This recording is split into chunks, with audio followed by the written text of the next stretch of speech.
Good morning. It is 9:07 on Super Talk 99.7 WTN. Hey, how are you? It's Chris And. Show's brought to you by Better Water LLC. Water filtration systems, water softeners. You can get those at betterwater.com. We love those guys. Great sponsor of the show. You can listen to the show anywhere you go. FM dial, iHeartRadio app, TuneIn app. You can watch the show. Super Talk TV. We are live on Facebook, Twitter, Twitch, and our personal favorite, YouTube, where we have the most red pill chat in radio happening every single day on the YouTube channel. And we appreciate you guys engaging in the conversation there. The big story of the day, The Atlantic, publishing a story yesterday. The Trump administration accidentally texted me its war plans by Jeffrey Goldberg. Here's the deal. The editor-in-chief of The Atlantic, Jeffrey Goldberg, was added to a group chat with Trump cabinet members and other top officials that was created by National Security Advisor Mike Waltz.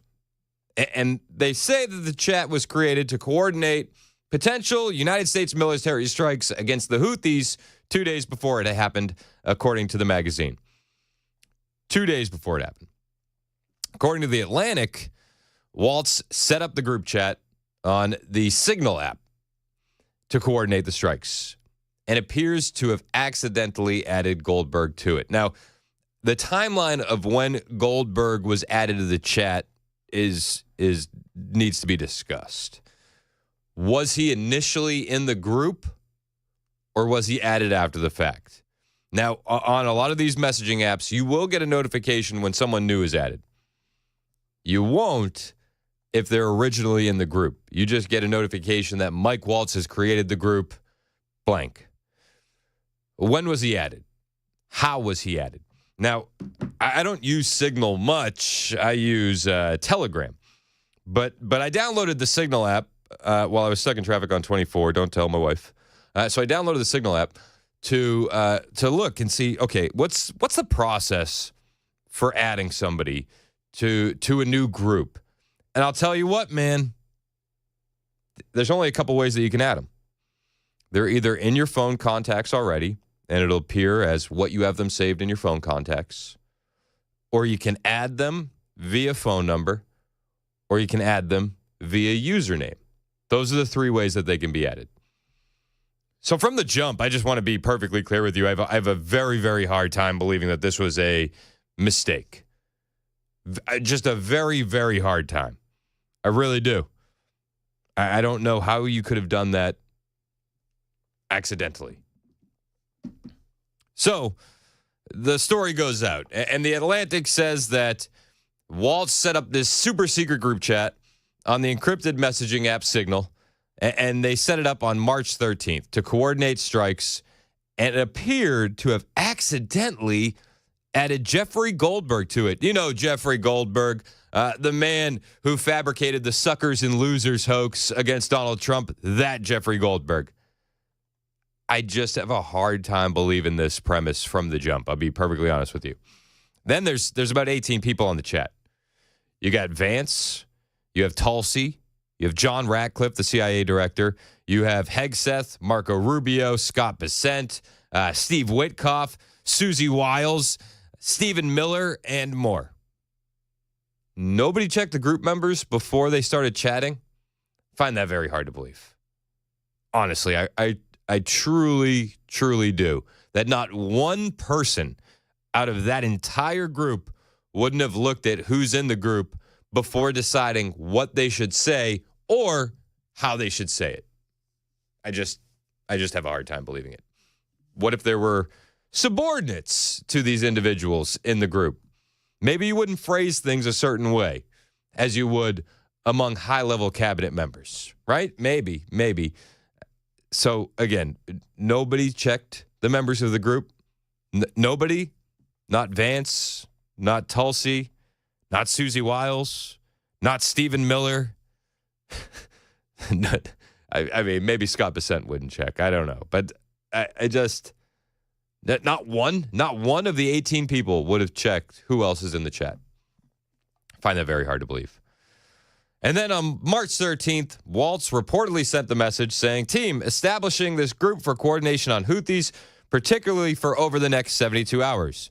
My deputy, Alex Wong, is pulling together a Tiger team at deputies agency chief of staff level following up from the meeting in the sit room this morning for action items that we'll be sending out later this evening. Please provide the best point of contact from your staff for us to coordinate with over the next couple of days and over the weekend. Members of the chat then started sending all their names of point of contact, and you can see that they outline that in the Atlantic article. And I read the Atlantic article for the record. It's behind a paywall, but I'll tell you how the internet works. And I'm not going to share it personally on my X account at Chris Hand on Air because I don't want to get in trouble. But the way X works is if you search for the Atlantic article and then you type in the word archive, well, you'll find yourself an archived link, and then you can get behind the paywall. Somebody will essentially save the website and then post it on a separate link, and you can skirt paywalls this way. It's how the internet works. You just search Atlantic article and then archive if you feel so inclined to do. It's out there. I don't think I did anything wrong, and I don't think I did anything wrong explaining how the internet works. So you just search the Atlantic archive, and boom, you can find this. Anybody can do it. But this chat is there. They outline all those messages where they're adding the points of contact, saying who it is, and the article is a bit benign up until that point. Then Goldberg in the article says a fascinating policy discussion commenced. Vance said regarding the strikes, I think we're making a mistake. 3% of U.S. trade runs through the Suez. 40% of European trade does. There's a real risk that the public doesn't understand this or why it's necessary. The strongest reason to do this, as POTUS said, to send a message. I'm not sure the president is aware how inconsistent this is with his message on Europe right now. There's a further risk that we see a moderate to severe spike in oil prices. I'm willing to support the consensus of the team and keep these concerns to myself, but there is a strong argument for delaying this a month, doing the messaging work on why this matters and seeing where the economy is, etc., he argued. A person then identified as former CIA official and retired Green Beret Chief Warrant Officer 2, Joe Kent, Trump's nominee for Director of National Counterterrorism Center, wrote, "There is nothing time-sensitive driving the timeline. We'll have the exact same options in a month." Ratcliffe then reportedly sent a message that contained information that might be interpreted as related to actual and current intelligence operations.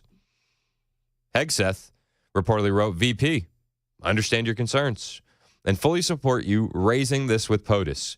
Important considerations, most of which are tough to know how they play out. Economy, Ukraine peace, Gaza, etc. I think messaging is going to be tough no matter what." Fact check, true. Nobody knows who the Houthis are, which is why we need to stay focused on 1, Biden failed, 2, Iran funded. He reportedly added, waiting a few weeks or a month does not fundamentally change the calculus. 2, immediate risks on waiting. This leaks and we look indecisive. Israel takes an action first, or Gaza ceasefire falls apart, and we don't get to start this on our own terms. We can manage both. We are prepared to execute, and if I had a final go or no-go vote, I believe we should. This is not about the Houthis. I see it as two things. 1, restoring freedom of navigation, a core national interest, and 2, reestablish deterrence, which Biden cratered. But we can easily pause, and if we do, I will do all we can to enforce 100% OPSEC, Operation Security. I welcome other thoughts. Waltz then reportedly posted a lengthy note about trade figures and the limited capabilities of European navies. Whether it's now or several weeks from now, it will have to be the United States that reopens these shipping lanes. Per the president's request, we're working with the DOD and state to determine how to compile the costs associated and levy them on Europeans, Waltz said. Vance then reportedly wrote to Hegseth, if you think we should do it, let's go. I just hate bailing out Europe again. Hegseth responded, VP, I fully share your loathing of European freeloading. It's pathetic, all caps. But Mike is correct. We're the only ones on the planet, on our side of the ledger, who can do this. Nobody else is even close. Question is timing. I feel like now is as good a time as any, given POTUS directive to reopen shipping lanes. I think we should go, but POTUS still retains 24 hours of decision space. The person identified as potentially Stephen Miller wrote, as I heard it, the president was clear, green light. But we make it clear to Egypt and Europe what we expect in return. We also need to figure out how to enforce such a requirement, e.g., if Europe doesn't remunerate, then what? If the U.S. successfully restores freedom of navigation at great cost, there needs to be some further economic gain extracted in return. Hegseth then responded, agree.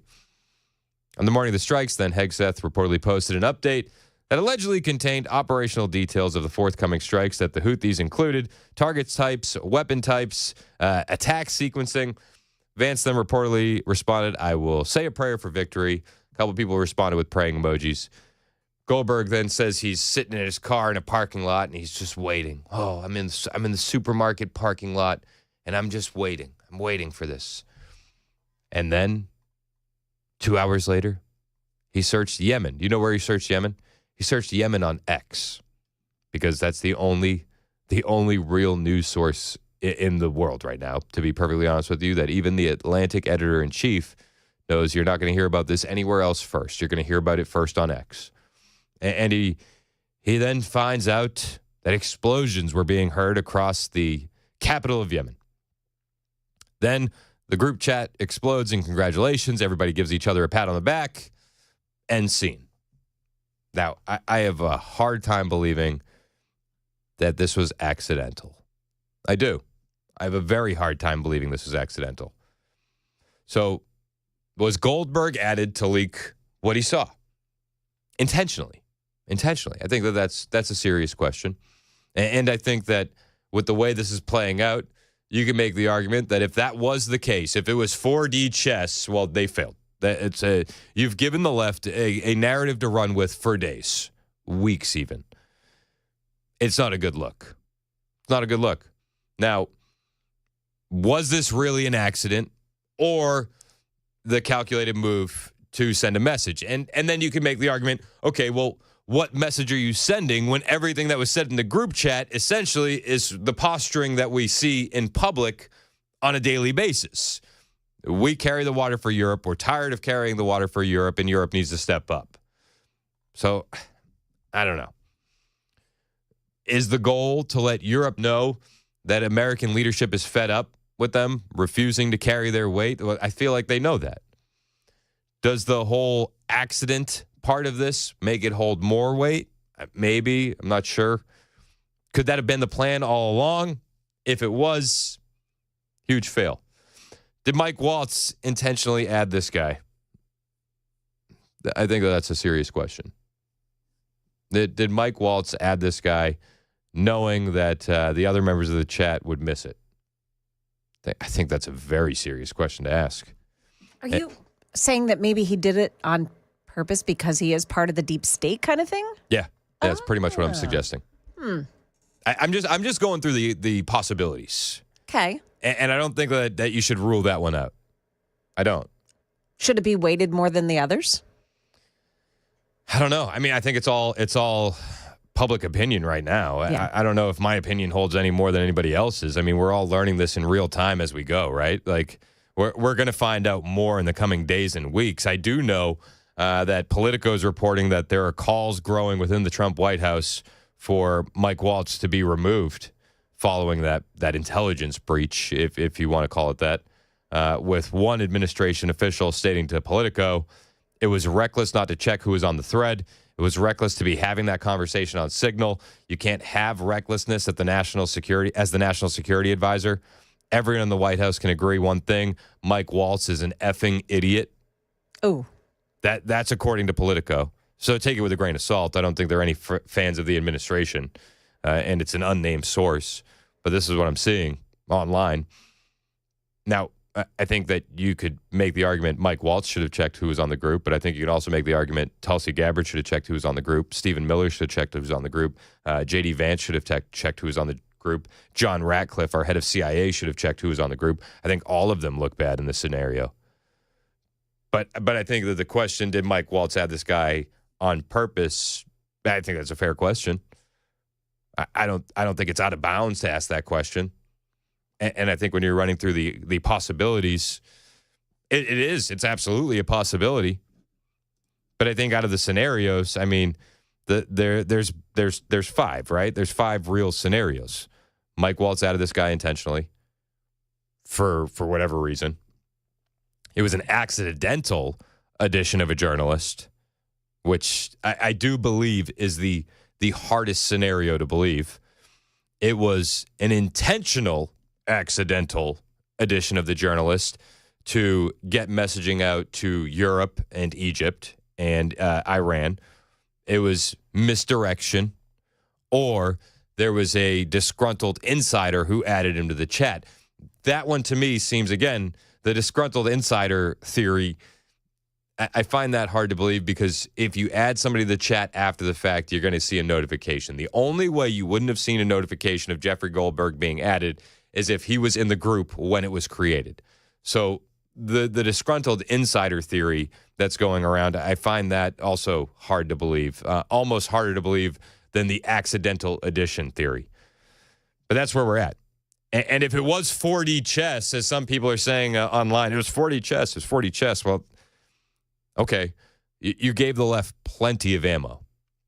And the last 4D chess scenario that we were told about was the Epstein binders, right? And that also gave the left plenty of ammo. So I think that this is bad, no matter how you slice it. There's a million different directions that it could go. It's going to take some time to figure out. But a couple people waiting on the line want to weigh in on this conversation. You're welcome to weigh in, too. 615-737-9986 is the number to text, the number to call. Turn the, as our friend Murphy would say, turn the monologue into a dialogue. I'm stealing that. It's good. I steal things when they're good. So I'll steal that. And you can also weigh in on the YouTube chat. We're live on YouTube. Hit like and subscribe. We do appreciate it. There's a lot more to this story. There's audio from Chuck Schumer, from J.B. Pritzker. Sean Hannity had a good take. This is something that you're not going to hear me say very often. Maybe I'll play that when we get back. It's 9:24 on Super Talk, 99.7 WTN.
Did you know you're overpaying for your health and wellness products?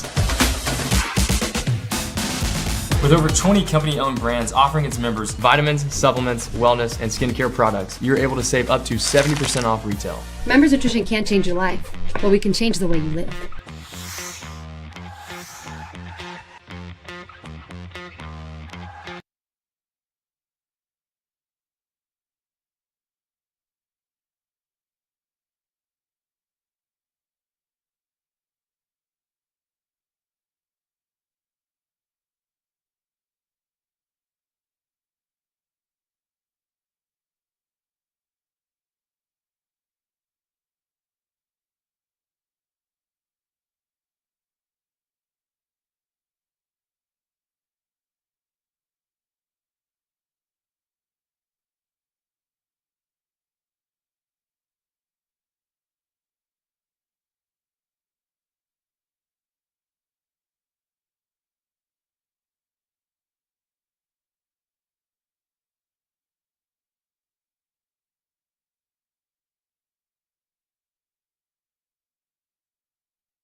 Good morning. It is 9:30. I'm Joan Jones with your top stories. In East Nashville, graffiti is making headlines. Here's WSMV's Jordan James. Utility boxes across East Nashville have become defaced with disparaging remarks about Nazis, igniting concerns across the community. It's definitely abrasive. It's written in bright red. It's also what Camille Conrad now sees on her daily commute. I would have to say that I agree with the sentiment, but I don't think that it necessarily needs to be broadcast. Over the last week, it's been seen several times on utility boxes and underpasses. It's unknown who's responsible or when they were spray painted. Now, that graffiti comes after a federal judge accused the Trump administration of treating Venezuelan gang members worse than Nazis were treated in World War II. Metro Nashville police arresting a man wanted in the shooting of another man who had been holding his two 7-year-old daughters outside a Nolensville Pike restaurant. 36-year-old Wykevian Forney of Laverne was charged with attempted murder and aggravated assault, among other charges. Kansas State Highway Patrol officers report pulling over an SUV for a traffic violation and arresting a passenger for an outstanding warrant on charges that he kidnapped a girl several months ago. And that's when they noticed a little girl in the back seat. Turns out that girl, who was 6 years old, had also been kidnapped. Kansas Highway Patrol reports that girl was unharmed. Both the men with her were taken into custody. That is the latest news. Weather's up next. I'm Joan Jones, WTN News.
9:35 on Super Talk 99.7 WTN. I'm Chris Hand.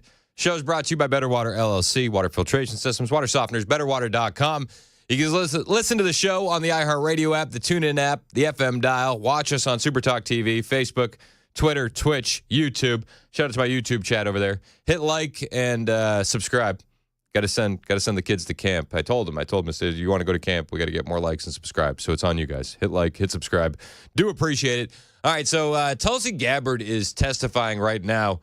They're saying top intel officials testify amid war plans group chat fallout. It's not really testifying about the fallout, though. Everything I'm seeing is about China, the border, fentanyl, and key drivers of migrants coming to the country. But if anything relevant does become available in relation to this story from The Atlantic, we will bring it to you. I assure you. We have eyes and ears all over all the internet, and as soon as anything pops up, we'll get it for you. So the Atlantic story, the editor-in-chief, Jeffrey Goldberg, accidentally added to a group chat. It's a little bit too soon to say exactly what happened. I don't necessarily buy the accident theory. I just don't.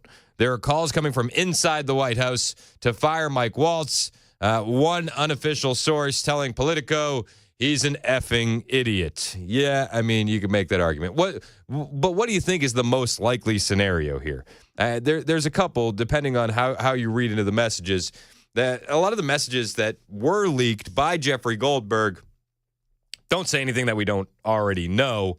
I'm not sure how the timing lines up with how the Houthi attack happened.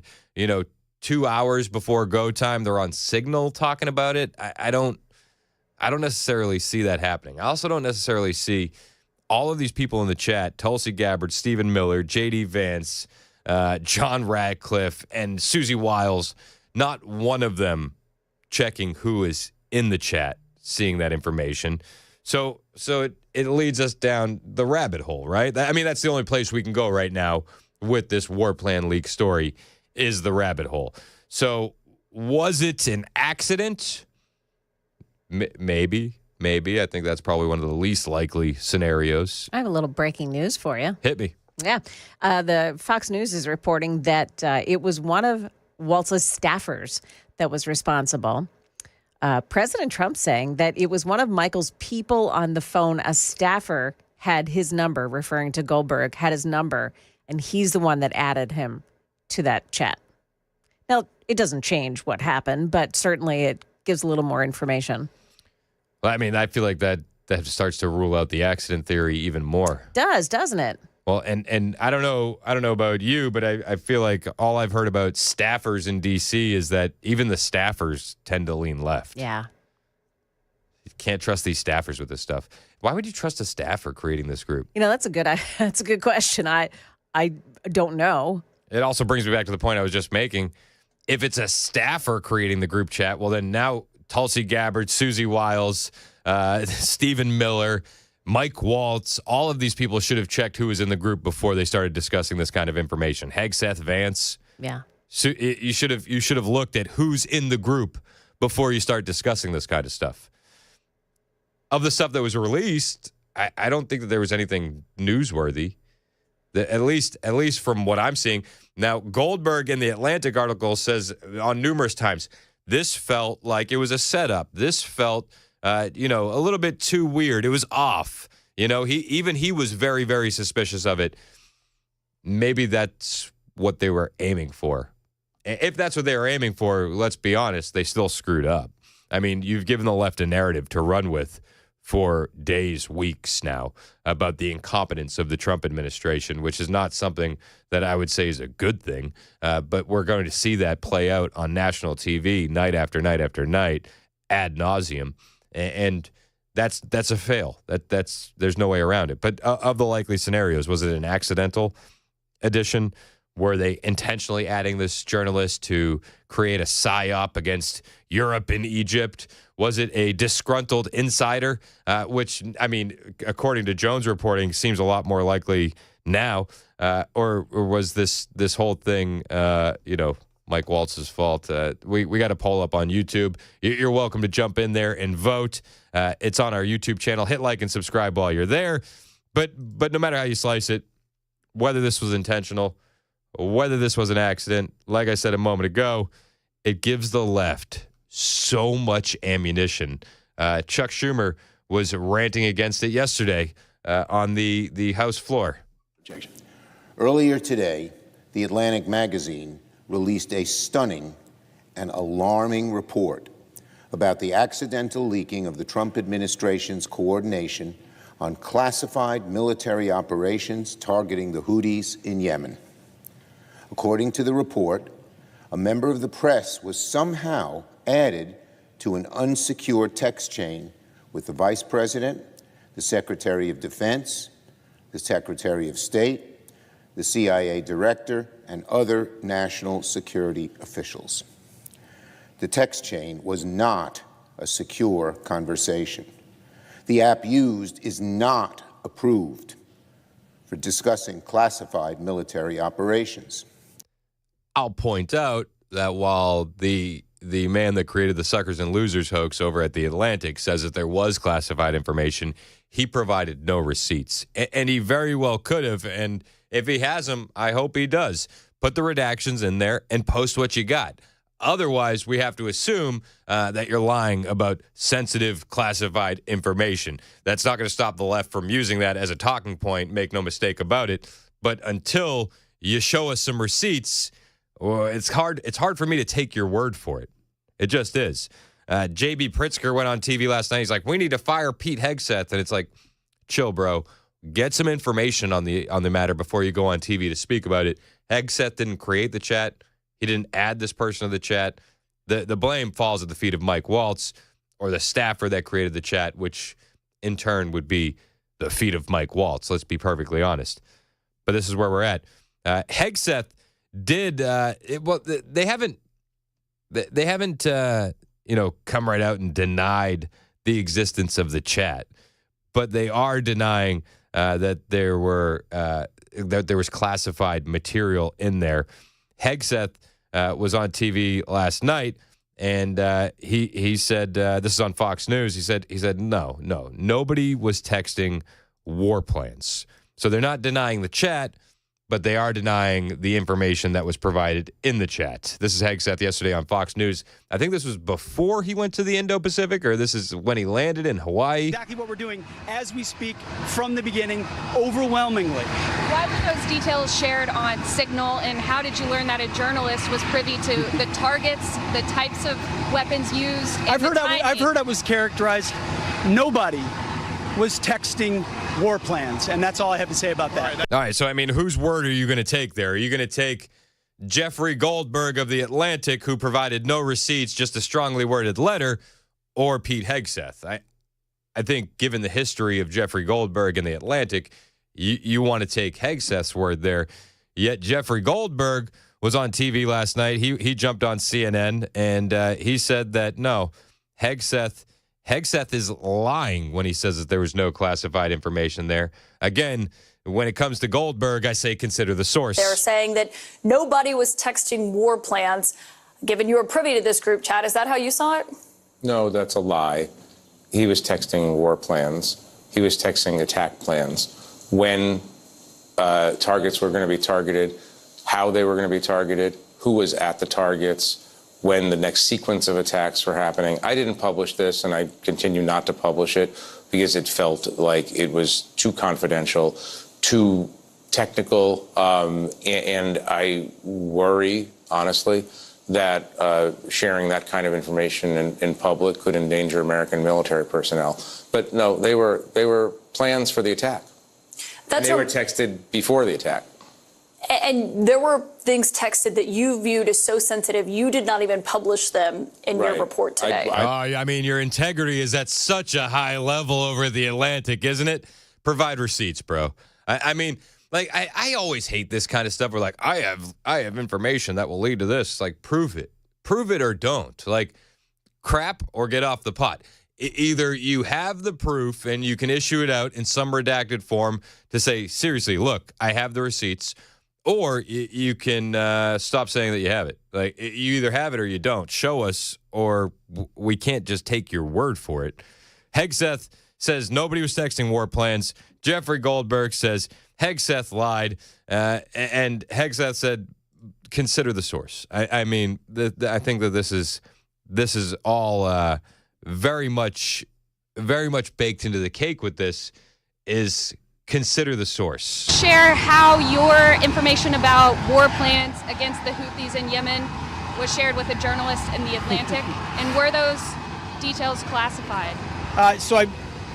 You're talking about a deceitful and highly discredited so-called journalist who's made a profession of peddling hoaxes time and time again, to include the hoaxes of Russia, or the fine people on both sides hoax, or suckers and losers hoax. So this is the guy that peddles in garbage. This is what he does. I would love to comment on the Houthi campaign because of the skill and courage of our troops. I've monitored it very closely from the beginning. And you see, we've been managing 4 years of deferred maintenance under the Trump administration. Our troops, our sailors were getting shot at as targets. Our ships couldn't sail through. And when they did shoot back, it was purely defensively or at shacks in Yemen. President Trump said, no more. We will reestablish deterrence. We will open freedom of navigation, and we will ultimately decimate the Houthis, which is exactly what we're doing as we speak from the beginning, overwhelmingly. Why were those details shared on Signal, and how did you learn that a journalist was privy to the targets, the types of weapons used? I've heard I was characterized. Nobody was texting war plans, and that's all I have to say about that. Nobody was texting war plans. That's all I have to say about that. That's according to Pete Hegseth. So consider the source of the information. Now, is there a possibility that Hegseth is just doing cleanup on aisle 5? Absolutely. I mean, I don't think that that's out of the realm of possibility whatsoever. But consider the source. If Jeffrey Goldberg says he has it, I would say to Goldberg, provide some receipts. 615-737-9986 if you want to join the conversation. Eric in Morristown wants to talk about the Atlantic leak. What's up, Eric? Hey, good morning, man. Thanks for taking my call. Real quick, people need to remember, I think we're arguing the wrong point. People are forcing the wrong point. Everything that is being addressed is important, but it's secondary and tertiary, in my opinion. There's an old saying way back in olden times of the 20th century, never say anything over a telephone line that you don't want played back to you in federal court. Okay? We're here in the 21st century where we communicate at the speed of thought. Donald Rumsfeld, the late Donald Rumsfeld, and former Secretary Colin Powell used to get chided and belittled because they never used electronic mail. They never used email. They never sent rudimentary text. They never had cell phones because of the possibility of, number one, espionage, number two, counter-espionage, and number three, human error. Okay, that's my first and primary point. So you're of the opinion that this was planted on purpose? They planted him in that chat on purpose?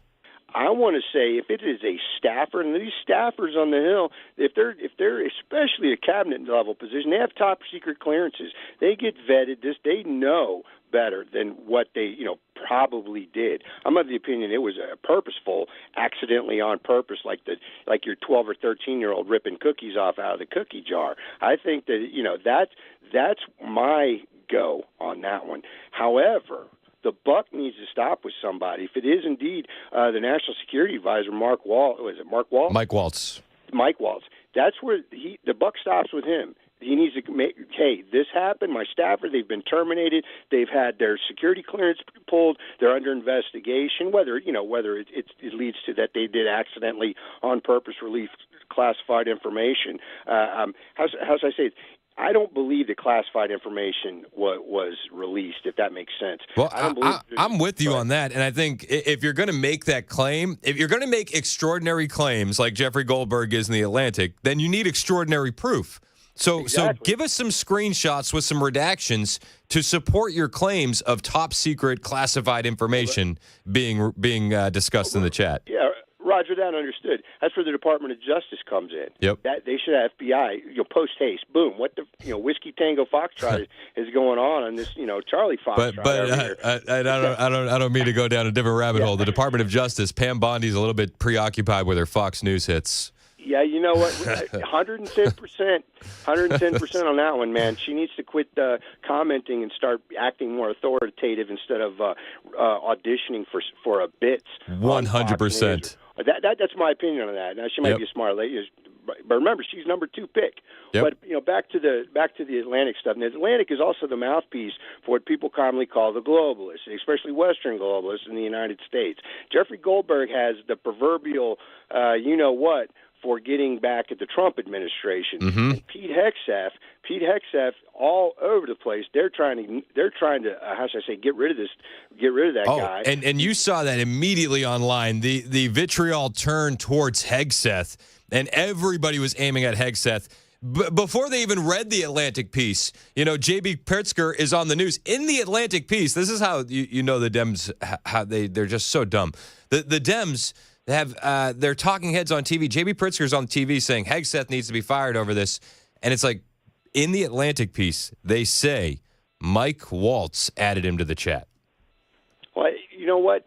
That's fine and dandy. I think Hegseth, even the service papers, the Army Times, Navy Times, Marine Corps Times, they're all regurgitating the same talking points. It's become, I don't want to say leftist, but it's just become, Blue City Central on those service organization papers against Hegseth. I mean, you can just read in the comments. There's the stories that are being put out. Now, obviously, we know that everybody's out for blood. The left is out for blood in the Trump administration, both figuratively and literally. Here's my thing. This is an unforced error. Loose lips sink ships. Okay, they're talking about, OPSEC, operational security for people downrange doing the deed and stuff. And if this cat has any information or G2 within a 2-hour strike window of a strike being committed or launched, or however they took those knuckleheads out over there is something seriously wrong. Now, 2-hour window, if it's going to be an aircraft hit, those things are already aloft or they're getting ready to launch. Yep. Okay, they're already the target selection package is already in there. They might make a few changes on their screens and all that sort of stuff, but if not, they're already in an orbit somewhere at a standoff distance, waiting to get refueled in order to get a green light to go hit X-ray Tango Charlie or whatever they're going to hit. Yeah. So I think that this is a concerted effort. There's some truth because obviously there was a chat going on. Yep. But I am of the opinion, if I were the commander-in-chief, I would have everyone standing tall in front of me at the desk at attention or parade rest, however they want to do it in the cabinet level, and I would be lifing some people out. What are you doing talking on an unsecure network? Any of you, whether you're talking about proverbial, I got the groceries to pick up, or I got we got a target package Alpha Bravo 1001 here series. Yeah. That's what I think people should be. That's the number one thing. That's my opinion. But anyway, I thank you for letting me vent, man. Yeah, man, and I appreciate the call as always, Eric. I'm with you. Trump does need to call these officials into account. Everybody should have checked who was on that group message. I made that point a couple times, but this is red meat for the left, and the left is going to be going all in on this for days. It is 9:53 on Super Talk 99.7 WTN.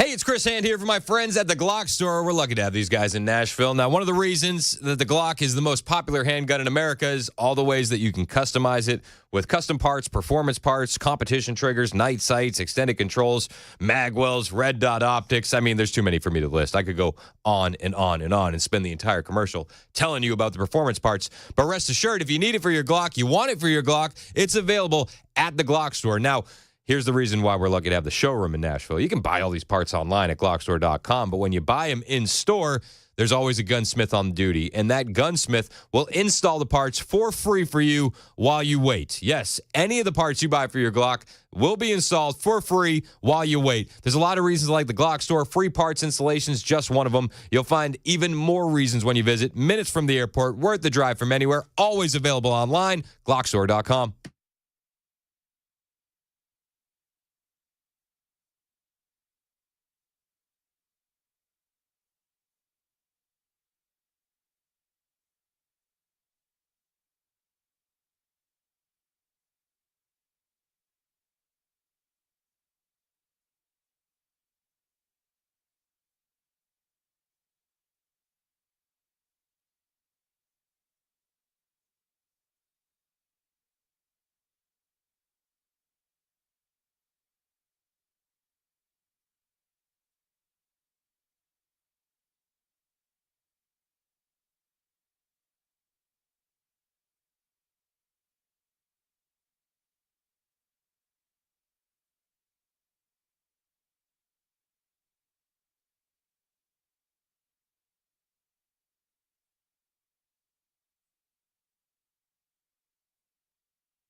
It's 10 o'clock. I'm Joan Jones with your top stories. An argument at an East Nashville gas station ended in a stabbing last night. Here's News 2's Peyton Kennedy. Police say interviews and surveillance video show 60-year-old Daryl Lee Crook stabbed the male victim 3 times.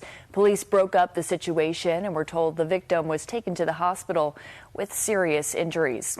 Arrest documents say the two knew each other and had a pre-existing feud. Police say the knife was still in Crook's pocket when he was arrested. A Nashville restaurant with a 20-year run in the Gulch has closed its doors for good. Sambuca Nashville announcing the closure on Facebook, saying, quote, the lingering impacts of COVID and the rising cost of doing business have created a perfect storm that we could not weather. A new bill being considered in the state legislature would hold churches and homeless shelters responsible if an illegal alien staying there commits a crime. Sam Seipel at Nashville Rescue Mission, however, tells Fox 17 that would be a mistake. Our intent here is not to be a sanctuary city, but we are a sanctuary for folks who are looking to get off the dangers of the streets and get some help, get some hope, get some food, get some shelter. So our goal is, again, to help and provide human services. It's not to enforce immigration. The bill is co-sponsored by Senator Brett Taylor and Representative Rusty Grills. They say amendments are coming to this bill. More gusty, dry conditions today in the Carolinas, raising fire dangers and potentially spreading the wildfires already burning in western North Carolina. Nashville, 30-mile-per-hour gusts, Flat Rock, 31, and Lake Lurie, also 31-mile-per-hour gusts. We're going to be gusty again through tomorrow afternoon, so that doesn't stop. Anything that starts, and certainly the fire that's already started, is going to keep being fueled by that. So there's an elevated fire danger. That's ABC meteorologist Ginger Z. And a bizarre story out of Goodlettsville, where a single-story home went up in flames early this morning. One woman inside was taken to the hospital for evaluation. Police are now saying, though, there were multiple dogs found dead in their cages under the carport of the home, and they believe the dogs were dead before the fire broke out. Animal control has been called in to investigate. That's the latest news. We've got weather up next. I'm Joan Jones, WTN News.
It's 10:06.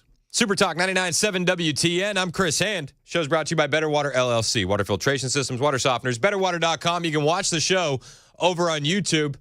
Hit like, hit subscribe. We do appreciate it. When I'm bringing you audio on the radio, you can always see the video accompanying it on the YouTube channel. You can also watch that stream on Facebook, Twitter, and Twitch. Hit like, hit subscribe, share it with your friends. We do appreciate it. Carolyn Levitt, a couple hours ago, posting this on X.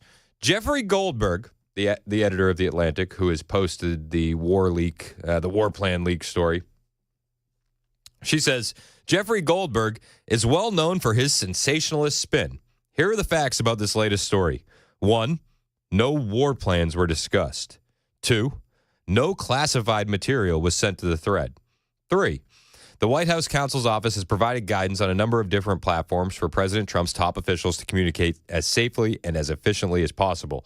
As the National Security Council stated, the White House is looking into how Goldberg's number was inadvertently added to the thread.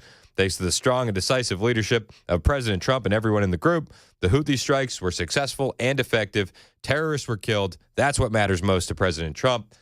I mean, let's not bury the lead here. Terrorists were killed. The world is safer because of what happened on that day.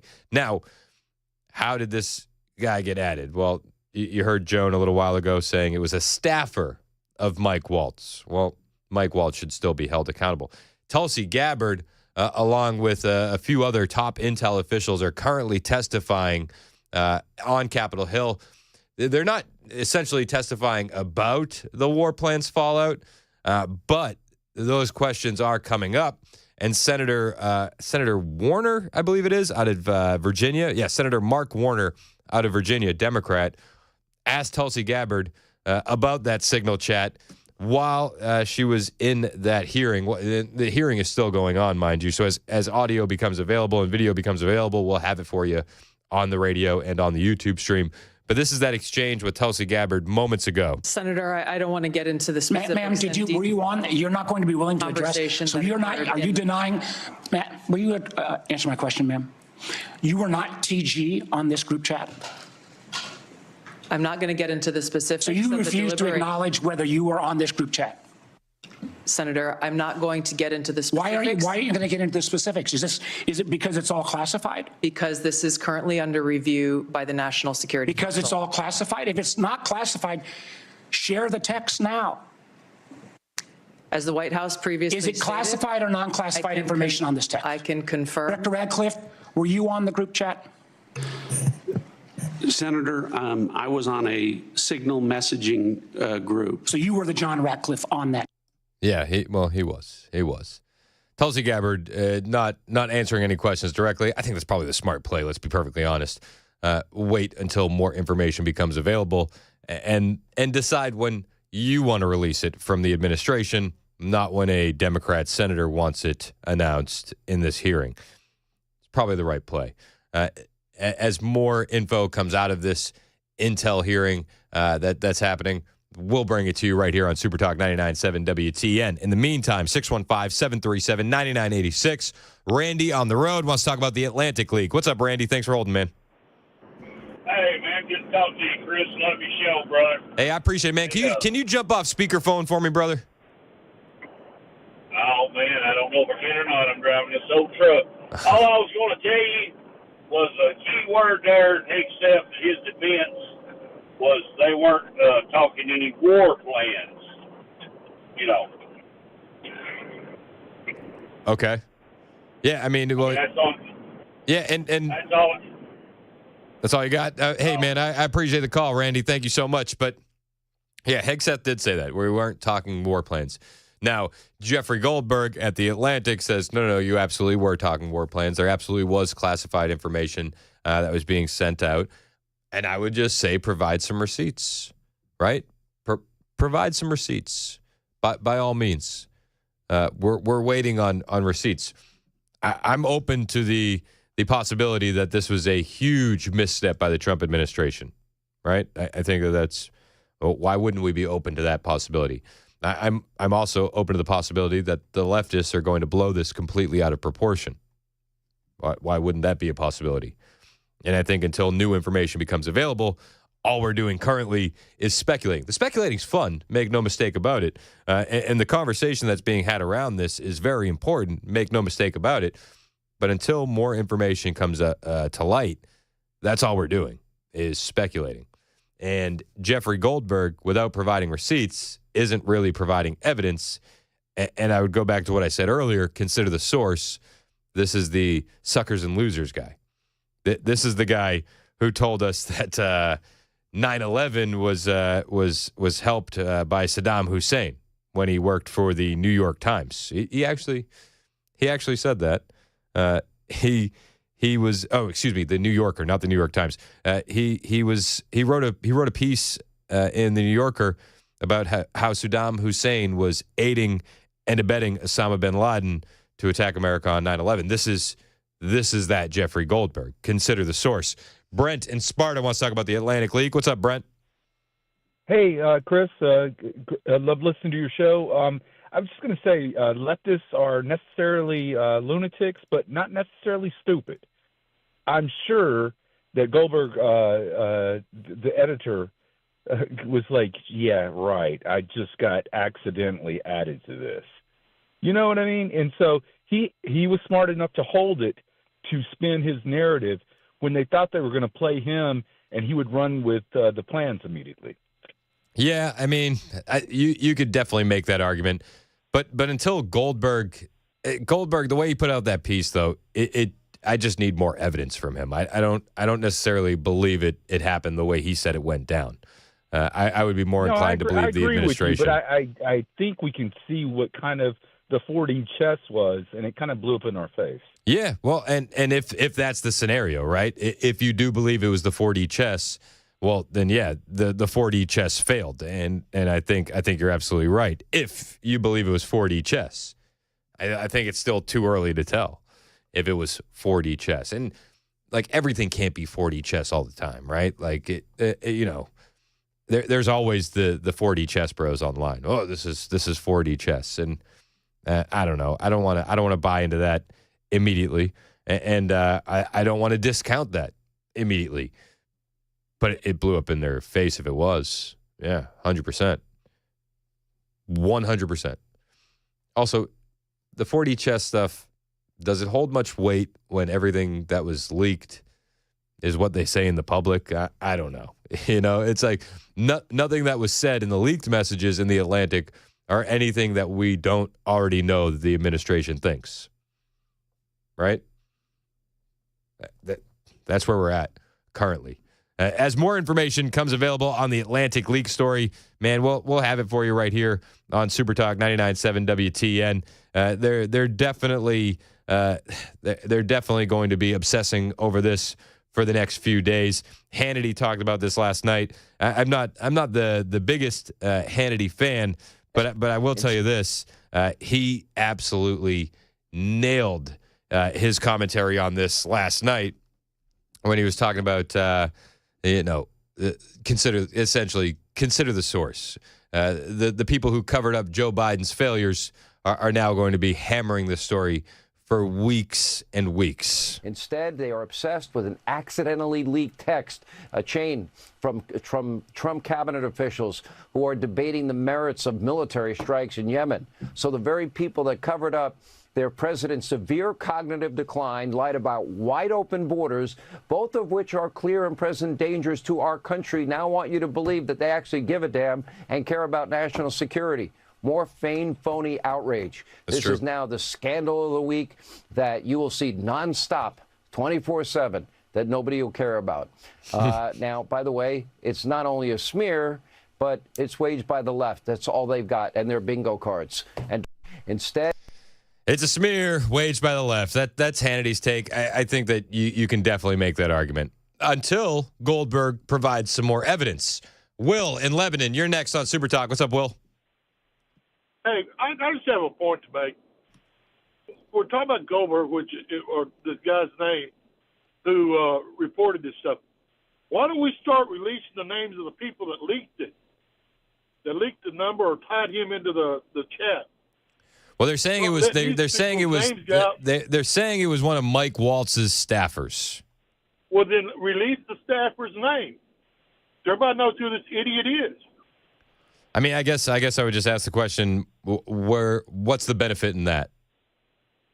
Well, if they start knowing that if they make a mistake or do something stupid, that the whole world's going to know that they did it, maybe they'll stop some of this stuff. I mean, maybe. I think some actual investigations and finding out how and why that person Jeffrey Goldberg was added. That person added Jeffrey Goldberg to the chat, and then some accountability would do the exact same thing. I agree with that. If it was an accident, I don't know if we want to blast this guy everywhere. But if it was intentional and there was malicious intent, then I think criminal charges will be coming, and I think that we'll learn his name that way for sure. Well, my point is this: they leak information. They do stupid stuff like adding him to the chat or whatever it was.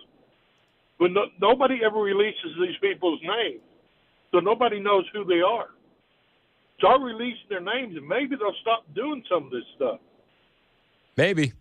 I think a lot of these guys, if they're leaking this intentionally because they have a severe case of TDS, I don't think they're going to be worried about getting their name out there anyway. I think if it is a deranged leftist who did it, right, and they leak his name, then that person will be celebrated by the left.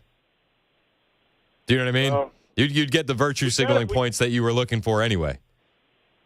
Yeah, I agree with that too. It's just we just get tired of hearing about these people doing stuff and nothing ever happens to them. Yeah, I'm with you. Don't worry though. I'm sure Pam Bondi will be talking about it on Fox News tonight. I appreciate the call, Will.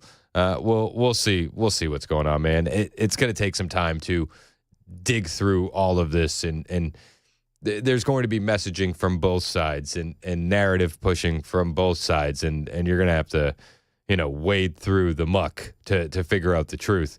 But listen, we got four great hosts here on WTN that are happy to wade through that muck with you and get to the bottom of it. There is a lot more news going on besides the war plans leak. You're not going to know that unless you're listening to other outlets besides ABC, CBS, NBC, CNN, and MSNBC. I mean, they're going to have wall-to-wall coverage on this war plan leak for what, days, weeks, months? I'm sure of it. I'm convinced that this is going to be their topic of conversation ad nauseum, and they're going to use this to smear the Trump campaign.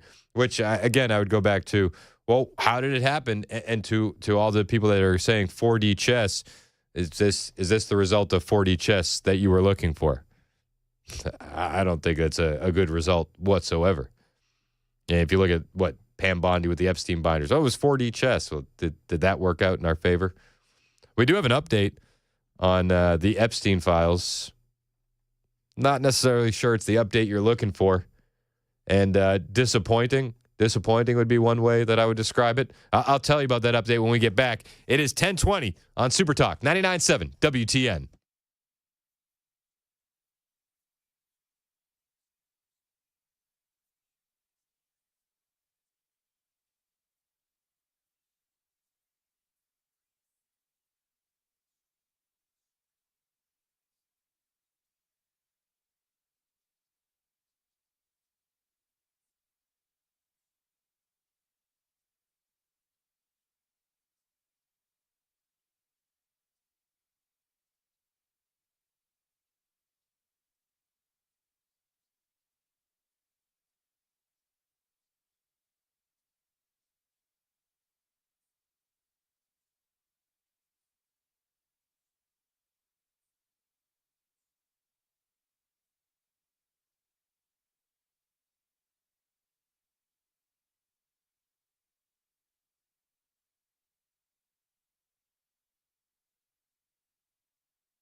Trump reveals who added the Atlantic writer to a group chat with cabinet members on the Signal app.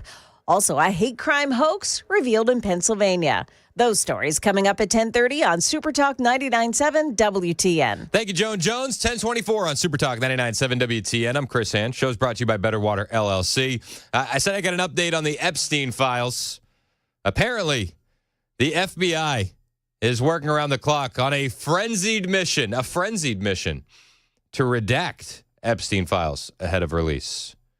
A frenzied mission to redact the Epstein files. The FBI is reportedly working overtime on a frenzied mission, this is from Breitbart, to redact the Epstein files before they are released to the public. FBI is reviewing documents and other evidence related to the investigation of Jeffrey Epstein in order to make redactions before the DOJ releases them to the public. People familiar with the matter have told CNN. Due to the Trump administration's promise for transparency, coupled with public interest in issues surrounding Epstein's death and whether or not prominent figures could be implicated in the disgraced financier's alleged crimes when he was alive, the FBI is now frantically working around the clock. Tons of agents to redact documents. And I just wonder, how far are they going to go with the redactions? Are we just doing victims' names? Or will there be more redactions than that? If there's more redactions than that, then it's a letdown, right? They tell us that they're going to be the most transparent administration. I want all of the Epstein files with all of the names. I think that when we get them, the only thing that should be redacted are the victims' names. When we get them, still no update on that. No update. But a DOJ official said the goal is transparency. Let's see if they stick to that. I just feel like a skeleton in a rocking chair waiting for this stuff. Don't you feel like that too?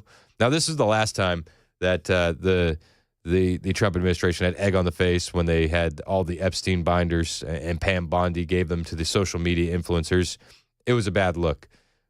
People make the argument that that was supposed to be 4D chess, right? That it was supposed to put pressure on the SDNY. At least this is my theory, that they wanted the influencers to go in concert with them come that press conference later in the afternoon, but the influencers saw some cameras, so they held up the binders and it blew up the plan. That Bondi didn't let anybody know that she was going to be bringing those binders. Reports were that Susie Wiles was upset about that. The 4D chess. That was the last time the Trump administration had a big blunder. Today, we're dealing with another big blunder. The Atlantic war plan leak. Was Jeffrey Goldberg added to this chat. Now, one of those narratives surrounding Signal being used for government communication has been completely busted by John Ratcliffe. Ratcliffe, who is the CIA director, just confirmed that that Signal was loaded into his work devices upon assuming office, and that it was approved as a permissible means of communication. This is John Ratcliffe moments ago. So that we're clear, one of the first things that happened when I was confirmed as CIA director was Signal was loaded onto my computer at the CIA, as it is for most CIA officers. One of the things that I was briefed on very early, Senator, was by the CIA records management folks about the use of Signal as a permissible work use. It is. That is a practice that preceded the current administration to the Biden administration. Oh, weird. So when they say, how could you be doing this on a third-party app? Well, the CIA director said it was loaded onto my computer by the government. And that the Biden administration was using this exact same app and had the exact same procedures previously. So one narrative down, right? This is why we need to take time when it comes to this war plan leak via the Atlantic, right? The narrative, the story. I think one of the biggest eyes that I'm looking at, or one of the biggest things I'm looking at is who's staying silent through all of this. There's going to be a lot of people jumping to conclusions, but who's staying quiet and who's waiting to see where the chips fall?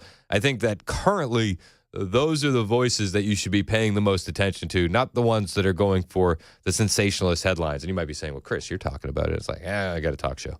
So, It says it's an occupational hazard. We have to talk about the news when it becomes news. This is definitely the biggest story of the day. As more information is coming out of these hearings, we'll have it for you right here on Super Talk 99.7 WTN. But that's a big point by Ratcliffe there. Signal preloaded on government devices, preloaded on his computer. And it's not a Trump administration thing. This is a Biden administration thing. Okay. This is where we're at. Now, John Ratcliffe and Tulsi Gabbard said that they had not participated in any Signal group chat or any other chat on another app that contained any classified information. This is another one of the narratives that's happening today. Oh, you had classified information in the chat. That's what Jeffrey Goldberg of The Atlantic claimed. There was classified information in the chat, to which I say, bring receipts or don't push that lie. Gabbard and Ratcliffe saying that there's no proof to that. Your question was, have I participated in any other group chats sharing classified information? To be clear, I haven't participated in any Signal group messaging that relates to any classified information at all. Okay. Director Gabbard? Senator, I have the same answer. I have not participated in any Signal group chat or any other chat on another app that contained any classified information. That's directly from Tulsi Gabbard and John Ratcliffe. Take it for what you will. Do you believe them or do you believe Jeffrey Goldberg of The Atlantic? It's 10:30 on Super Talk 99.7 WTN.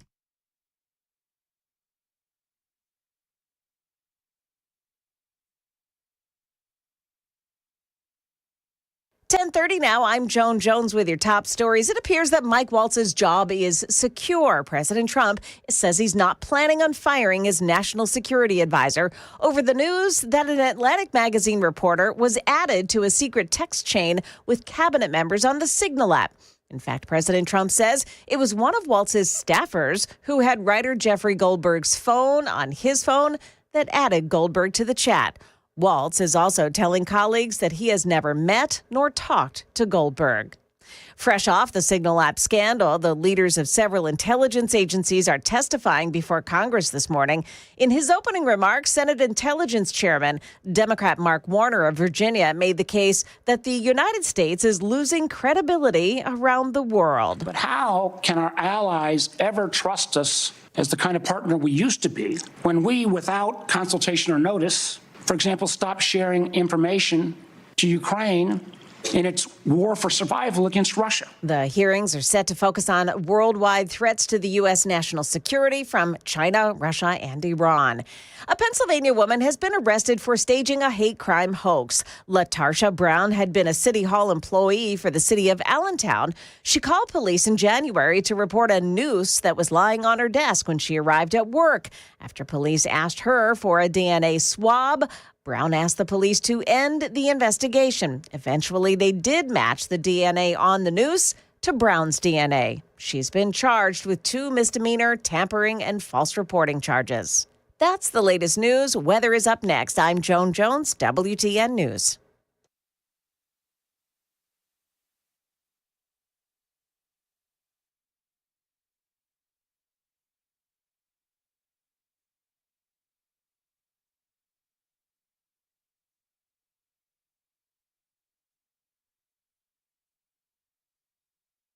Hey, it's Chris Hand here for my friends at Better Water LLC. I got to ask you a question. Do you know what's in your water? Do you have city water? Do you have well water? You might be thinking, I have a well. I'm good. Are you, though? I mean, there could be some nasty stuff in your water. We're talking about sulfur, iron, chlorine, bacteria, E. coli, nastiness. This is the water that you're drinking, the water that you're bathing your kids and your grandkids and yourself in.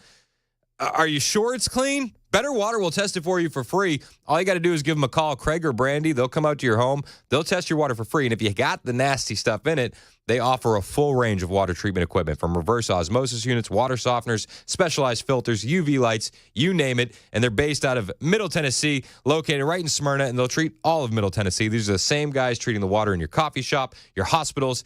You can trust them. Go to betterwater.com to learn more, or call them today and say, I'd like you to test my water. 615-355-6063. That's 615-355-6063. Better Water LLC. Tell them Chris Chris Hand sent you.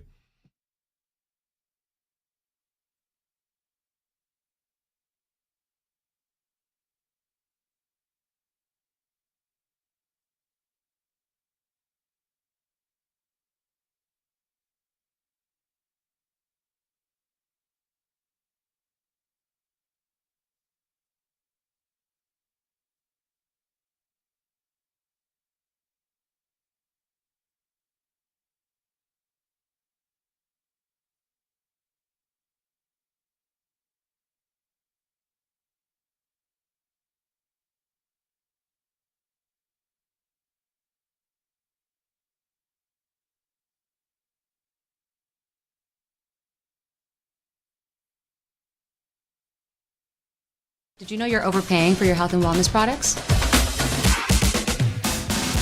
With over 20 company-owned brands offering its members vitamins, supplements, wellness, and skincare products, you're able to save up to 70% off retail. Members Nutrition can't change your life, but we can change the way you live.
(10:36) Super Talk 99.7 WTN. I'm Chris Hand. Show's brought to you by Better Water LLC, betterwater.com.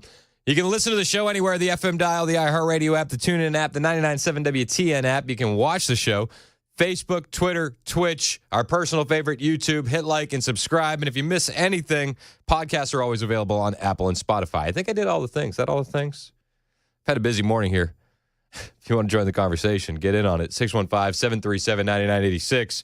Or you can jump in on that text line, same number, or the YouTube chat. We appreciate you interacting with the show, however you interact with the show. It's your show, not ours. We like crowdsourcing information and opinion. You guys are the best. We appreciate it. Yesterday, we got word of a new CDC director. All right. Actually, hold on. Let me step back. Let me tell you some good news that we heard, all right? RFK Jr. is announcing plans to ban pharmaceutical advertisements on TV. That's good. That's good. We're one of, 2 countries that allow pharmaceutical ads on TV? Yeah, you know the ads where everybody's always dancing and so happy, and then they say side effects may include bleeding diarrhea. Like those ads, yeah, those could be banned on TV soon. And for that, I say thank you. We need to get on the ball with that. Most of the Western countries in the world don't allow pharmaceutical companies to advertise on TV. We shouldn't in America either. Point blank, period, full stop. So that's good. Here's the bad. You ready for the bad? Susan Monares, big pharma shield pick for CDC director. At least that's what the conversation on the internet is saying. And when you look into Susan, it does get a bit dicey. And it makes you raise your eyebrows a bit. Honestly, it smells like a pick that Big Pharma endorsed. It smells like a pick that has Bill Cassidy and Susan Collins written all over it. And I hope it's not. I'll reserve judgment for a later date, but I'll tell you what I found. Monares, She's had some experience. Her work includes promoting wearable technology to monitor vaccination status. Ugh, it's not a good look. That's not what we were hoping for, right? When it came to the new CDC director, Menarez's work promoting wearable technology to monitor vaccination status.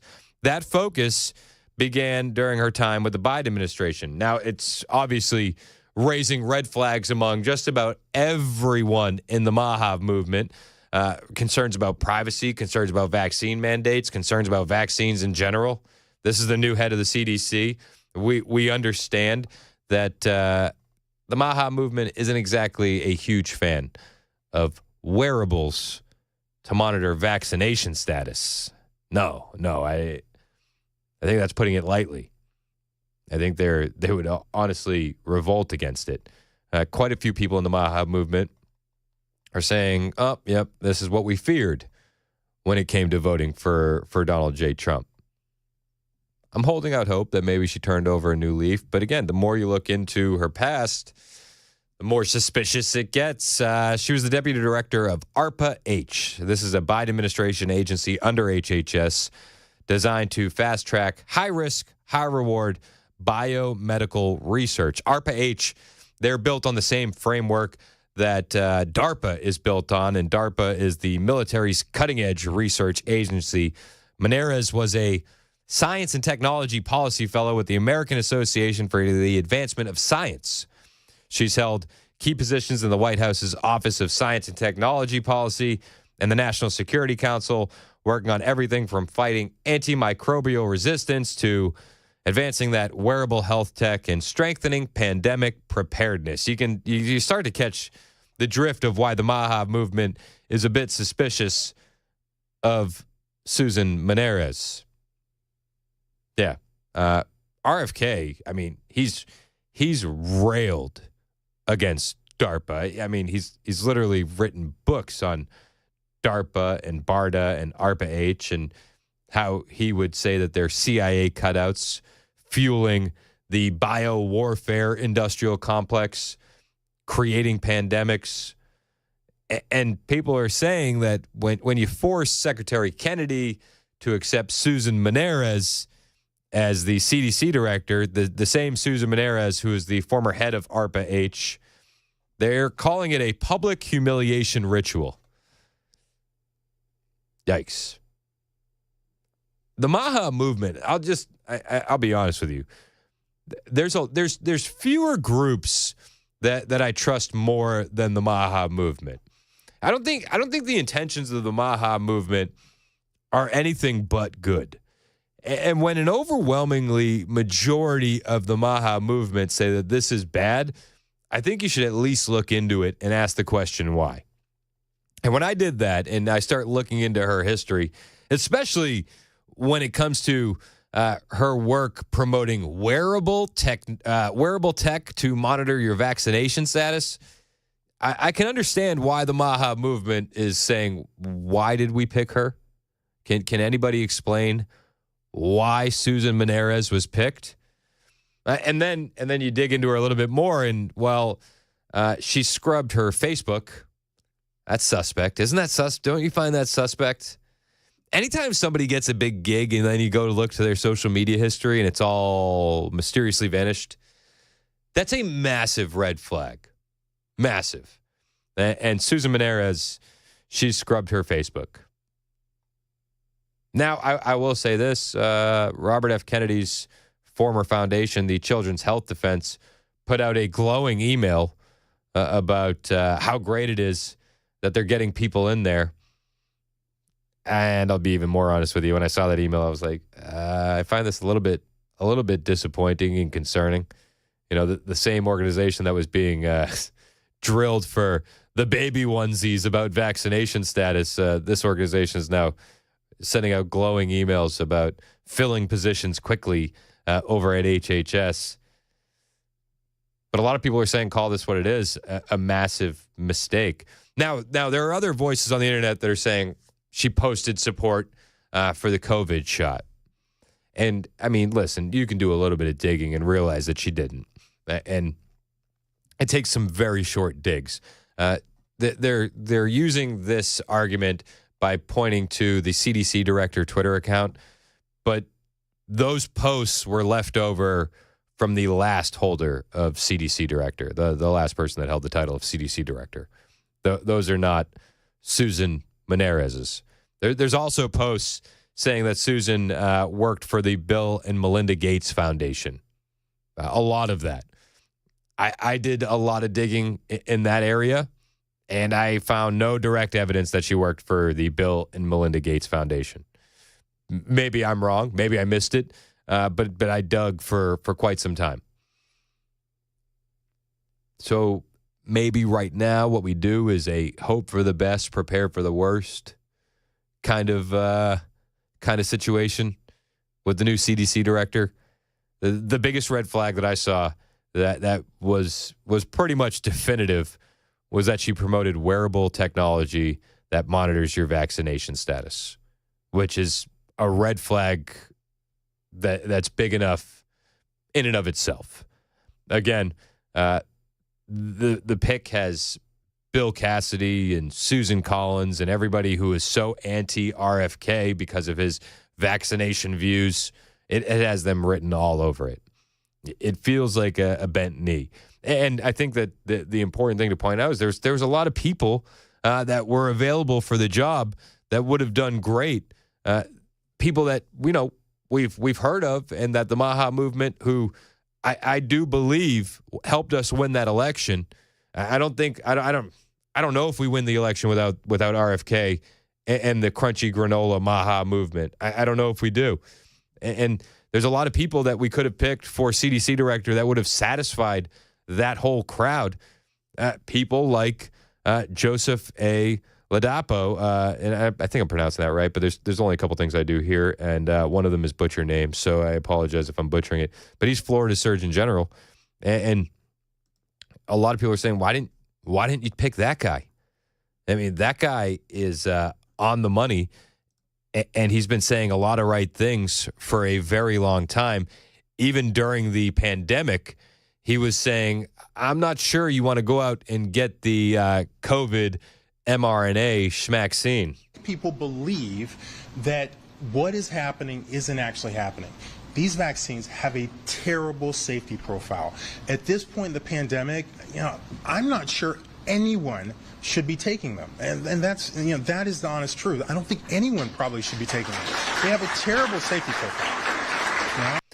I'd rather have a guy like this who's going to speak some truth to power. I mean, I don't know where you're at on the mRNA experimental gene therapy, but at least for me personally, and I'm not a doctor, obviously I'm not a doctor, but I did the risk reward analysis, and I decided that it was higher risk than it was higher reward for me.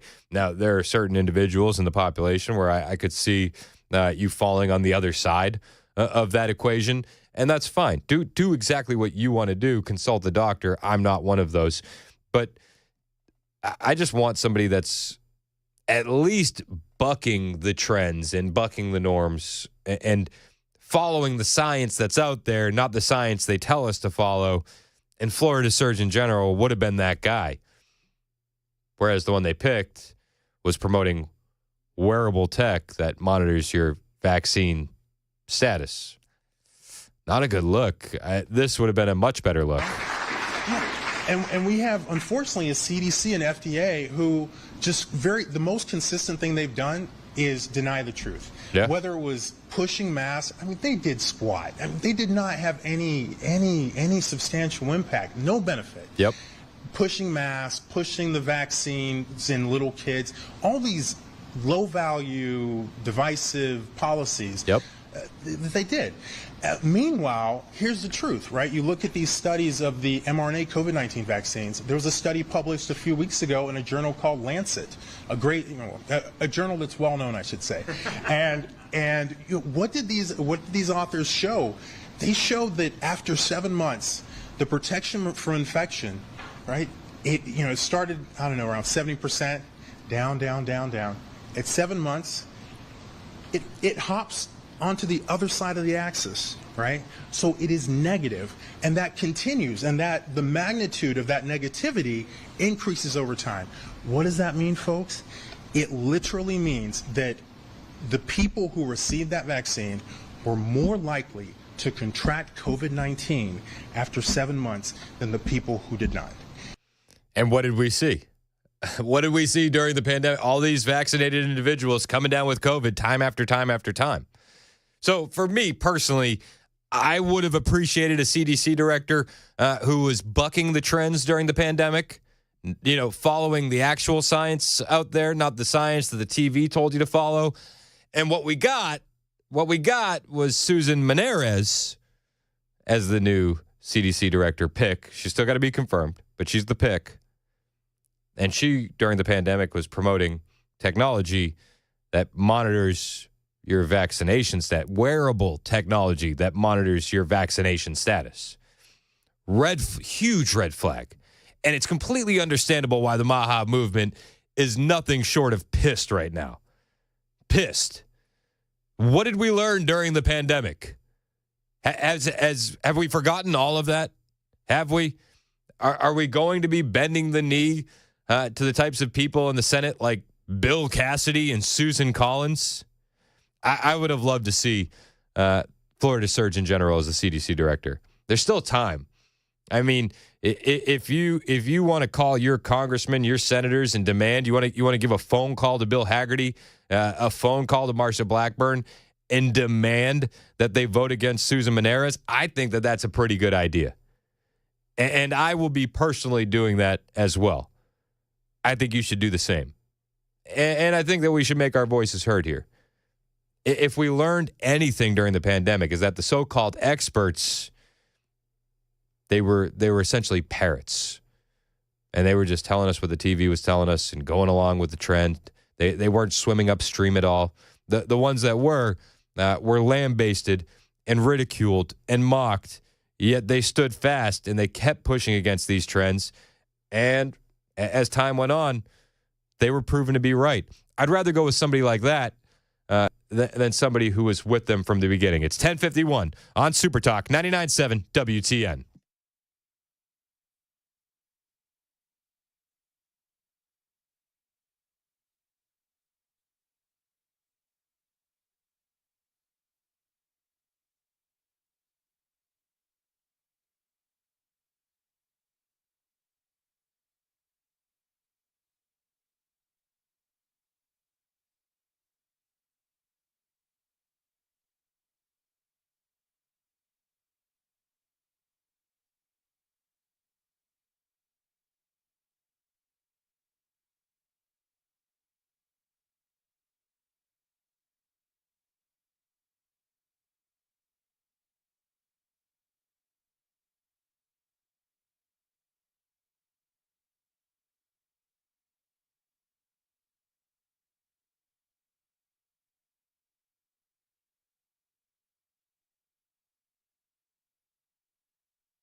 For many of us, generators are becoming a must-have household appliance. From unpredictable weather to surprise outages, it's better to be safe than sorry. Generator Supercenter of Nashville offers fast and easy installations with 24/7 service and monitoring to all brands of generators and expert repairs done right. Our mission is to make owning a backup generator simple and easy. Visit your local store today or check us out online. Generator Supercenter of Nashville. We serve all Middle Tennessee.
Democrats in Congress are pouncing on the Trump administration group chat about plans to bomb Houthi terrorists. This story and more coming up at 11 on Super Talk 99.7 WTN. That's Ken Weaver in the newsroom. Don't worry, Ken. It's going to be a slow news day. Yeah, kind of like the last 60 have. Super Talk 99.7 WTN. I'm Chris Hand. Show's brought to you by Better Water LLC, water filtration systems, water softeners, betterwater.com. This hearing is still going on. Capitol Hill, we got a bunch of Intel officials testifying. And once again, we got people saying we don't share classified information on Signal. That was the messaging app that Jeffrey Goldberg of The Atlantic was added to. He was added to a chat where they had war plan leaks. That's what they're saying. It's war plan leaks. And I would just say, bring the receipts. Bring the receipts. Redact them. Show us the receipts. But we have our officials up there, members that were in the chat, from Tulsi Gabbard to Scott Bessent to John Ratcliffe, saying we don't use Signal for classified information. And they are repeating that over and over again. This happened moments ago. I don't know if you use Signal messaging app. I do. Not for classified information, not for targeting, well, neither not do I, for anything Senator. remote. Neither do I, Senator. Well, that's what your testimony is today. It absolutely is not, Senator. Were you not listening at the beginning? No. When I said that I was using it as permitted, it is permissible I agree that's your testimony. Yeah. I agree that's your testimony. You asked me if I use it, and I said not for targeting, not for classified information. And I said I don't either. No classified information has been shared on Signal. That's the testimony of CIA Director Ratcliffe. Scott Bessent made the same testimony. Not Scott Bessent. Tulsi Gabbard made the same testimony over and over. They're saying that we didn't put classified information on Signal. Jeffrey Goldberg at The Atlantic, he disagrees with that. And that's the big story of the day, the Atlantic article. Again, consider the source. Jeffrey Goldberg, suckers and losers. That's Jeffrey Goldberg. Jeffrey Goldberg, when he worked at The New Yorker, said that Saddam Hussein was aiding and abetting Osama bin Laden for 9/11. That Jeffrey Goldberg. This guy's failed upwards his entire career, and he's built it on a mountain of lies. Should we believe him this time? I don't know. Time will tell. I think that this story is going to unravel as the day unfolds, and we'll be learning a lot more information as the day goes on. All of us will be covering this probably as much as the mainstream media today. I know Murphy has some thoughts. Murphy was texting me earlier. He said, the Houthis died, though, right? That's good. That's good, right? I agree. That is good. It's 11 o'clock on Super Talk 99.7 WTN.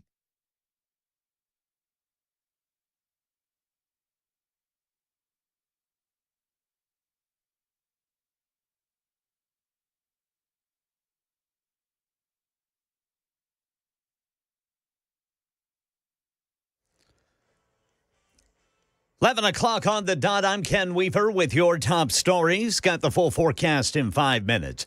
Lawmakers on Capitol Hill reacting to the news that a reporter for The Atlantic was accidentally included on a group text on the encrypted platform Signal that detailed U.S. plans to strike Houthi rebels in Yemen before it happened. The White House has been pushing back on the claims that the information shared on the chat was highly classified. Senator Mark Warner, the ranking member of the Senate Intelligence Committee, a Democrat, says it was a major oversight, and he grilled Director of National Intelligence Tulsi Gabbard about whether she was on that chat. Did you participate in the group chat with Secretary of Defense and other Trump senior officials discussing the Yemen war plans? Senator, I don't want to get into the specifics. Ma'am, were you on? You're not going to be willing to address. So you're not. Are you denying? Matt, will you answer my question, ma'am? You were not TG on this group chat? I'm not going to get into the specifics. So you refuse to acknowledge whether you were on this group chat?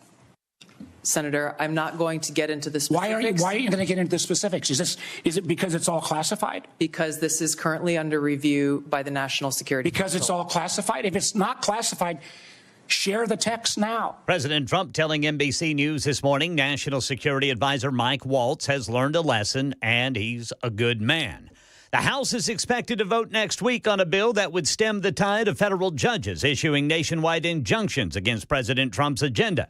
House Speaker Mike Johnson says impeaching judges is not off the table. I suspect that we may wind up questioning some of these judges themselves to have them defend their actions. And then we'll see about limiting the scope of federal injunctions. The so-called No Rogue Rulings Act passed out of the House Judiciary Committee earlier this month. And we're learning that anti-Nazi graffiti is showing up in East Nashville. East Nashville's Camille Conrad noticed the spray-painted phrases appearing on sidewalks and utility boxes. It's definitely abrasive. It's written in bright red. I would have to say that I agree with the sentiment, but I don't think that it necessarily needs to be broadcast. Police telling News 4, Channel 4 that is, they don't know who's doing the tagging, but they're hoping the public will help identify them. The former Kentucky sheriff accused of shooting a judge inside his courthouse chambers, planning to use the insanity defense. Letcher County Sheriff Sean Steins had been friends with District Judge Kevin Mullins before the shooting, which was captured on video. The motive for the shooting has never been released. That's the latest news. Weather is next. I'm Ken Weaver, WTN News.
Six minutes past the hour on Super Talk 99.7 WTN. Hey, how are you? It's Chris Hand.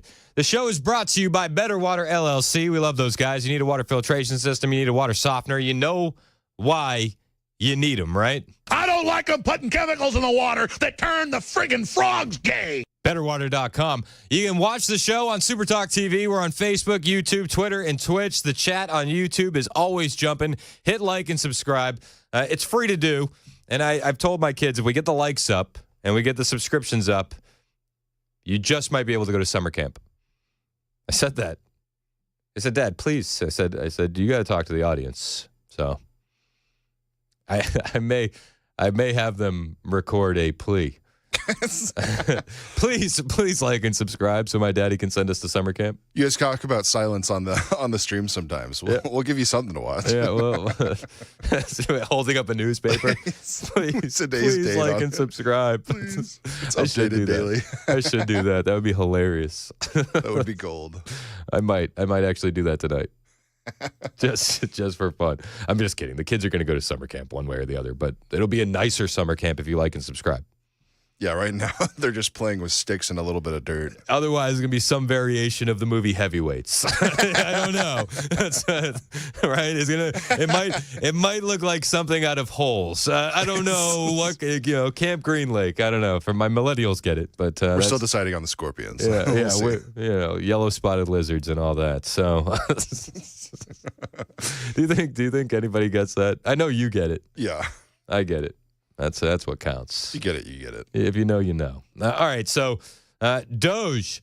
Kash Patel has launched an FBI task force to go after the Tesla domestic terrorism, and for that we say thank you. Not a moment too soon. Let's be perfectly honest. Not a moment too soon. This story is from the Post Millennial. Shout out to Kash Patel. The FBI has put together a task force to catch the domestic terrorists who have been committing targeted crimes against Tesla dealerships in the United States. According to the New York Post, the agency has formed a 10-person task force that will deploy personnel from the Bureau of Alcohol, Tobacco, Firearms, and Explosives in the Treasury Department, as well as the FBI's Counterterrorism Division, to investigate the attacks. Director Patel has been unequivocally clear. The FBI will be relentless in its mission to protect the American people. The FBI told the outlet, acts of violence, vandalism, domestic terrorism like the recent Tesla attacks will be pursued with the full force of the law.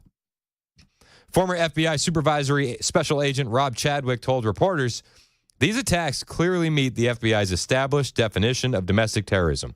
We're not talking about coordinated violent acts. We're talking about coordinated violent attacks targeting a specific community, specific company, motivated by ideological beliefs. Whether environmental, political, or social, the FBI defines domestic terrorism as violent criminal acts committed by individuals or groups within the United States motivated by domestic ideological goals to intimidate or coerce a civilian population or influence government policy. Yeah, it falls right in line with that, don't you think? I don't know how you define it any clearer than that. They're using domestic terrorism to scare people away from buying or driving Teslas.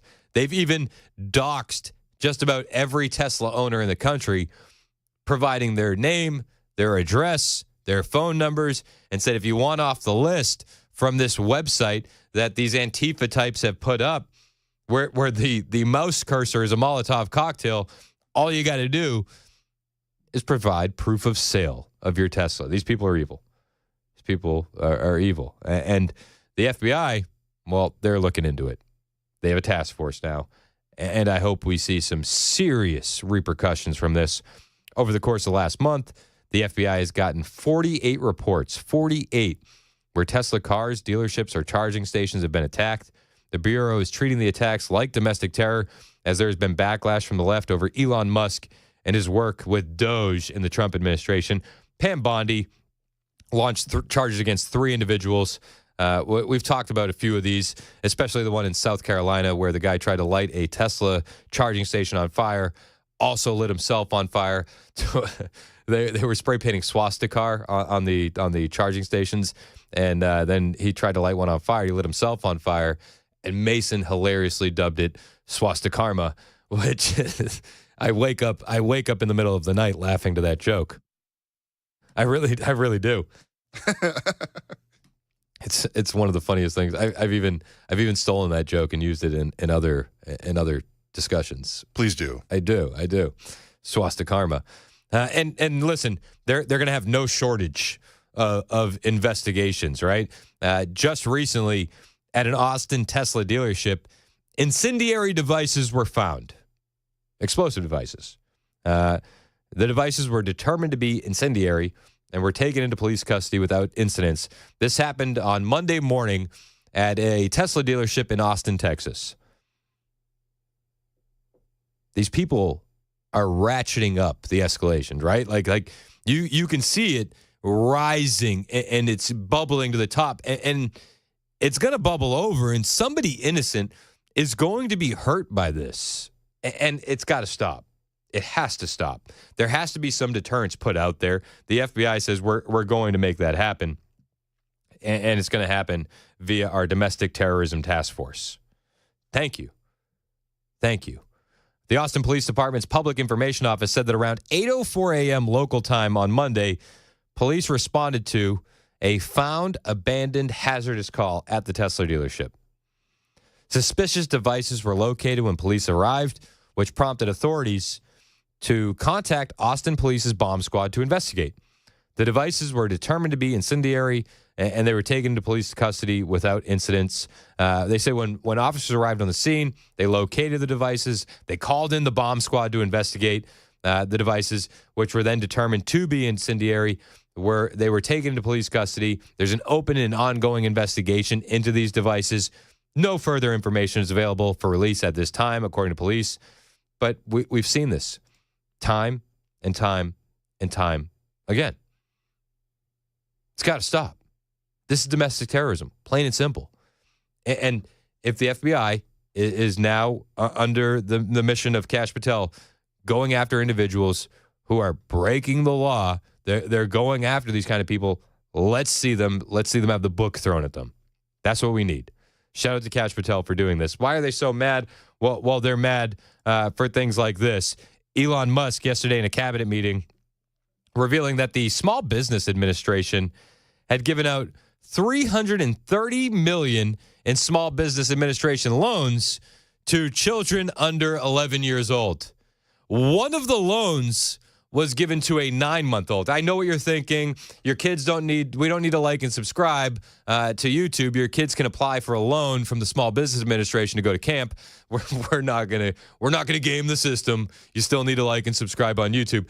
But this is why the leftists are mad.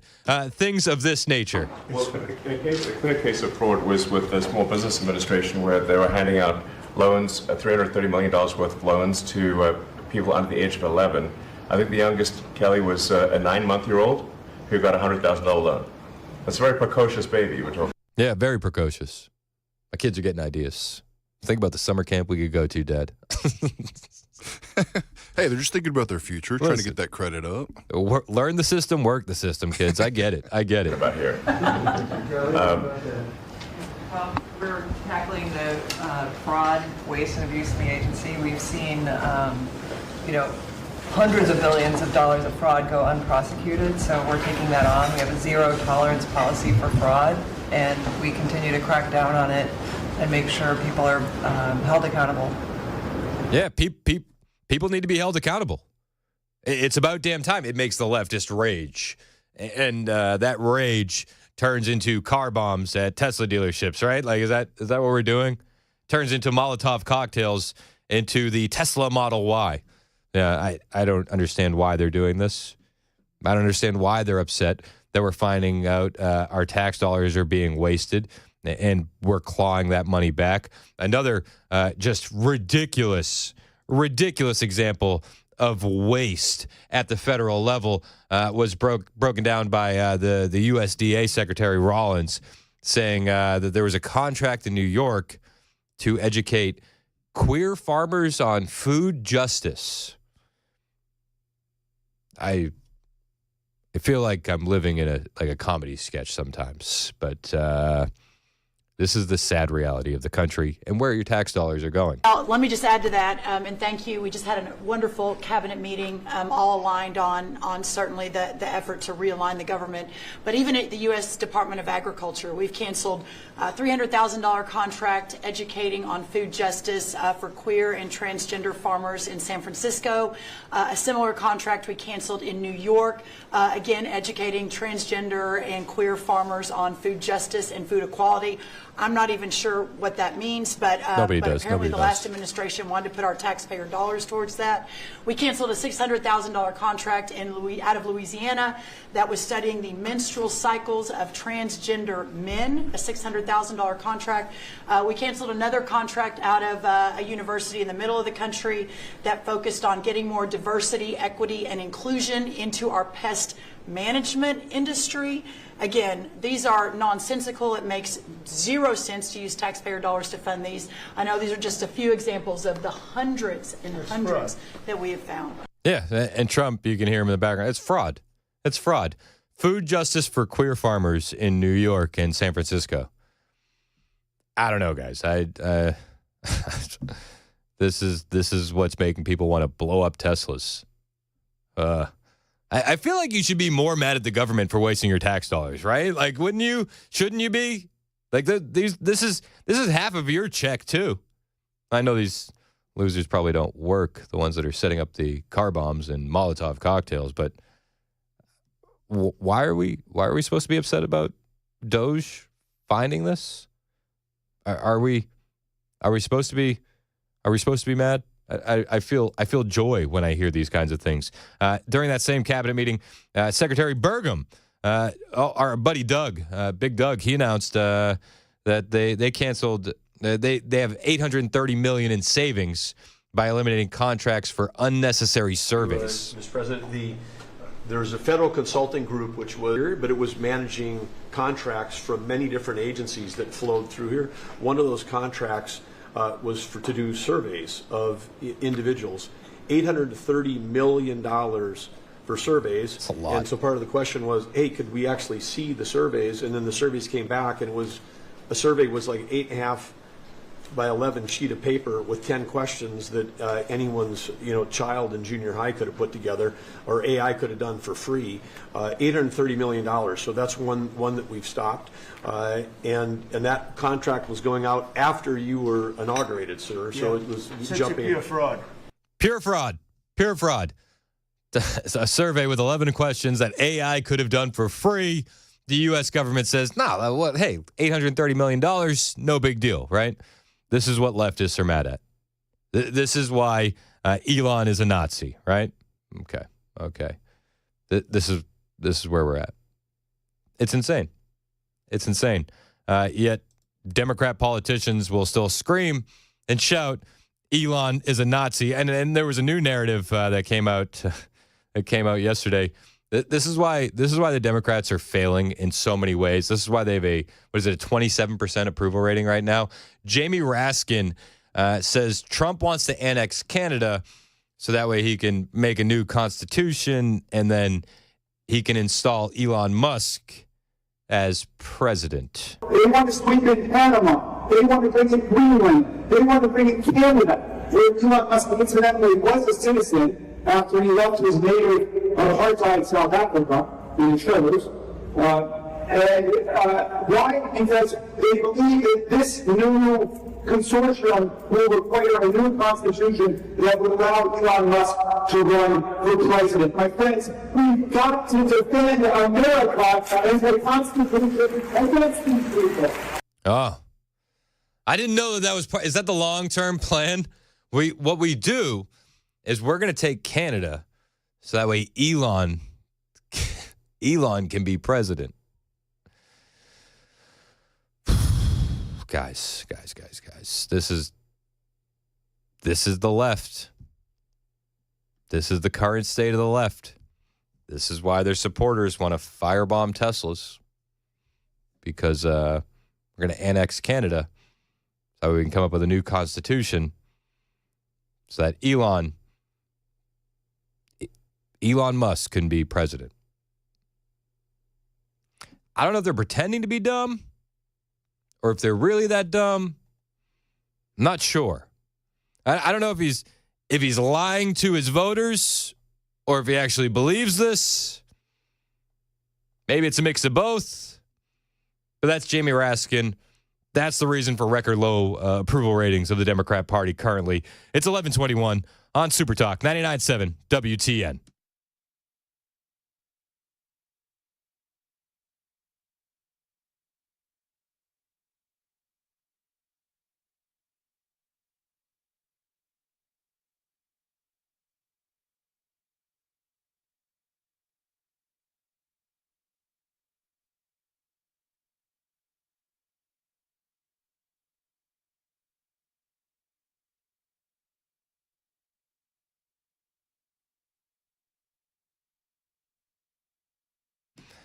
Not part of the commercial, but do you know that jellyfish eat and poop out of the same hole? Just wanted to throw that in there. The more you know, I guess. The more you know with Chris Hand. Hey, it's spring rebate madness with Busy Bee Plumbing, Heating, and Cooling. I love the guys at Busy Bee as much as I love a jellyfish. And you can save some good coin with Busy Bee this month. Listen to these rebates. Mini Split 17 SEER or Heat Pump 17 SEER will land you an $800 rebate. That's some good savings. How about a Heat Pump 15 or 16 SEER? $500 rebate. Duct sealing or repair? $300 rebate. Join the Beehive Club membership. Get yourself a Beehive Club membership today. You get 3 annual tune-ups with that, and Busy Bee is going to give you a $50 rebate on your tune-up. So if you do some quick napkin math, they're paying you for the Beehive Club membership, and it comes with so much value. 3 annual tune-ups, 10% off all repairs, front-of-the-line service, $100 annual accrued replacement credit, no overtime or holiday fees, and exclusive Beehive member promotions. Busy Bee Plumbing, Heating, and Cooling, 615-775-7833, 615-775-7833. These are my HVAC guys. They should be yours, too. BusyBeeHVAC.com.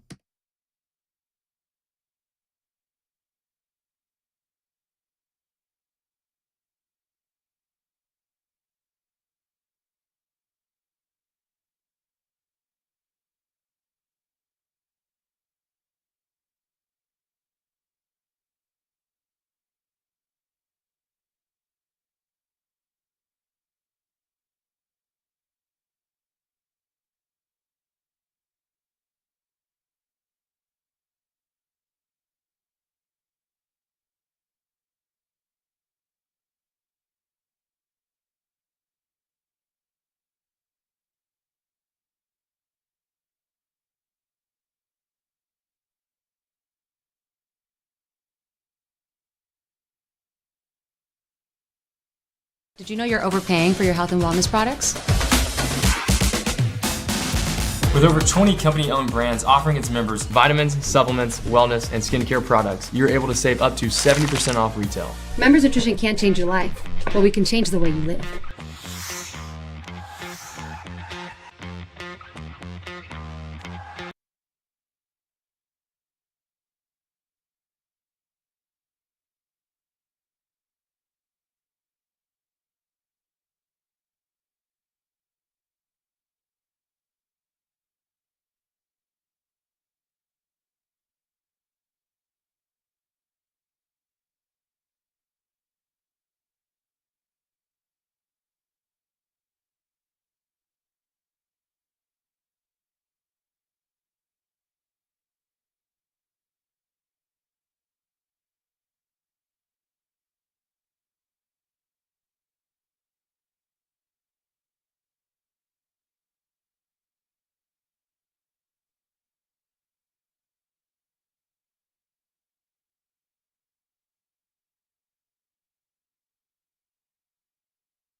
The Nashville Community Review Board wants answers. We'll tell you about that at 11:30 on Super Talk 99.7 WTN. That's Ken Weaver in the newsroom. It's 11:25 on Super Talk 99.7 WTN. My name is Chris Hand. Show's brought to you by Better Water LLC, water filtration systems, water softeners, betterwater.com. Mason and I off the air. I threw him off with the jellyfish thing. I didn't know we had a Chad jellyfish promo running. I didn't either. So I made the comment that jellyfish eat and poop out of the same hole, and a lot of people on the text line said it reminds them of Democrats. Well, I had a caller just call in. Mick just called in from Columbia, and she was saying, "Did you know that chickens lay their eggs and poop out of the same hole?" That's interesting. Yeah, I feel like that's a conspiracy theory. They're probably robots as well. You know what? They're drones, so they can spy on our farmers, making sure that glyphosate gets poured. They're not real. And then you said owls. Owls do the same thing? Owls, yeah. So when they eat food, they eat it up. It can, all the nutrients is taken out in their stomach, and it forms like little pellets, and they throw it back up. It's a weird bird. Owls are the spookiest bird. They really are. You know? Have you seen them like change expressions before? No. To become more intimidating? Sometimes like when they're hiding in trees, their eyes are super big and whatnot. And I think it's barn owls. Don't quote me. I'm not the key figure on owls. You're not an expert in owls? No. All right, Just getting it out there. But I've watched them change where their feathers, like the top of their feathers will point up and kind of furrow down like eyebrows, and it's kind of creepy looking. You ever heard a screech owl? I have. They sound exactly like a woman screaming. Really? Yes. The clips I've seen of them are like in the middle of the night. Yes. Yeah. It's like, oh. In East Texas, as a young, impressionable middle schooler, with about 18 pine trees in our backyard, in the middle of the night one night, here came a screech owl. Oh, man. And I'm telling you, it freaked me out. I can imagine. Absolutely understandable. I thought it was one of our neighbors down the road whom everybody thought was a witch. Turned out it was an owl. What would you rather hear late at night in the woods, a screech owl or Jasmine Crockett? I think I'd rather hear the screech owl. Did you see what Jasmine Crockett did just a little while ago? What she did about Governor Abbott? Oh no! This one, I mean, well, she's railing against everybody in Texas, right? She's threatening to beat Ted Cruz over the head, and then at a human rights campaign speech that she's giving, she called Greg Abbott Governor Hot Wheels. It's disgusting. Because we in these hot ass Texas streets, honey.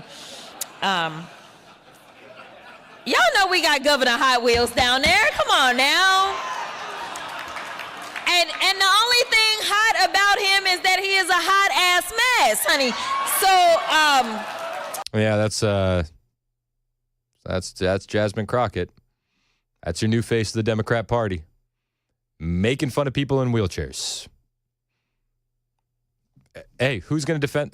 Are they going to defend that? Is that ableism? Right? Isn't that what they call it? It's one of the isms. It's ableist, yeah. You're being an ableist. I thought they were against that kind of stuff. Is she going to apologize for that? Is she going to apologize for threatening to hit Ted Cruz over the head? Is she going to apologize for hoping someone takes out Elon Musk on her birthday? Is that what she's going to do? What would you call that?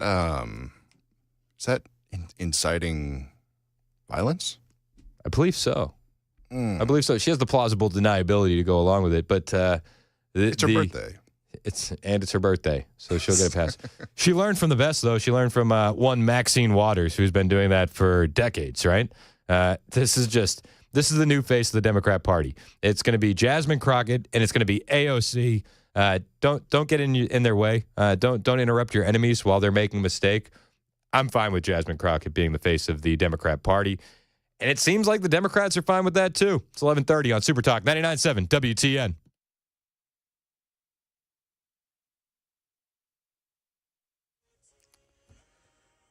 $11:30 on the dot. I'm Ken Weaver with your top stories. Full forecast coming up in 5 minutes. Right now in Middle Tennessee, the Nashville Community Review Board wants answers. Fox 17 says the board sent a letter to the mayor last week asking for an explanation and response to what the board claims was a TBI raid on the independent law firm Butler Snow, hired by the city to conduct the investigation into a whistleblower complaint against Metro Police. One of the accusations included Metro Nashville Police Department leadership working behind the scenes to help state lawmakers shape legislation that took away power of police oversight boards in the state. TBI says it does not comment on ongoing investigations. And the Community Review Board says the mayor had not responded to its request as of last night's meeting. The White House claims there was no classified information in that group text about bombing Houthi terrorists that somehow included the chief editor for The Atlantic magazine, but Democrats are pouncing, like the ranking Democrat on the Senate Intelligence Committee, Mark Warner, today during a hearing. I think this is one more example of the kind of sloppy, careless, incompetent behavior, particularly towards classified information, that this is not a one-off or a first-time error. And Speaker Mike Johnson says he doesn't know the Signal platform well enough to comment. I'm not in a position to determine whether that's appropriate or not. You have to leave that to others. But I would just say Obviously, we got to be careful with these things, and I know that they will. President Trump says he remains confident in his national security advisor, Mike Waltz, telling NBC News Waltz has learned a lesson and is a good man. Waltz is the one who apparently added Atlantic editor Jeffrey Goldberg to the Signal message thread. That's the latest news. Weather is next. I'm Ken Weaver, WTN News.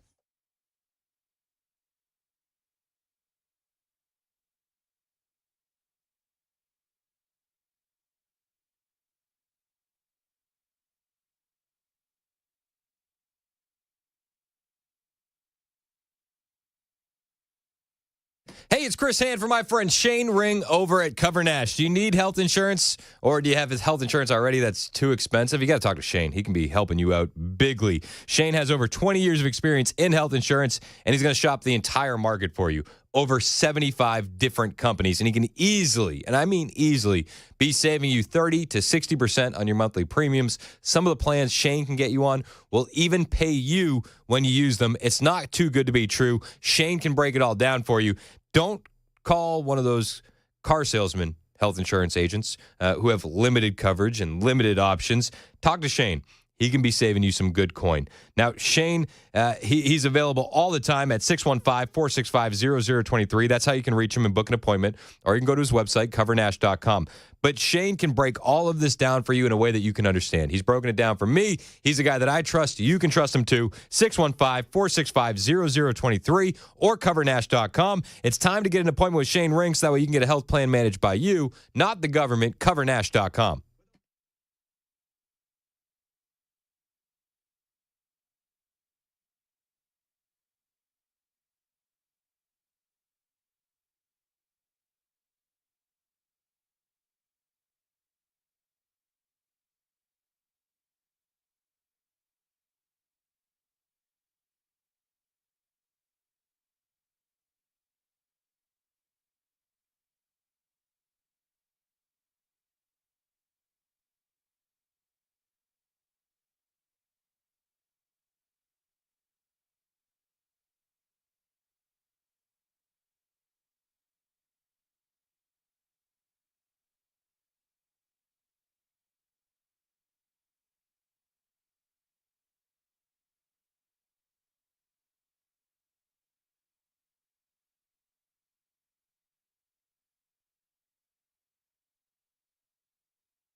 Thirty-six minutes past the hour on Super Talk 99.7 WTN. Hey, how are you? It's Chris Hand. You can find me on Twitter, True Social, and Instagram. All of them are the same, at Chris Hand on air. Hit the follow button. I will follow back.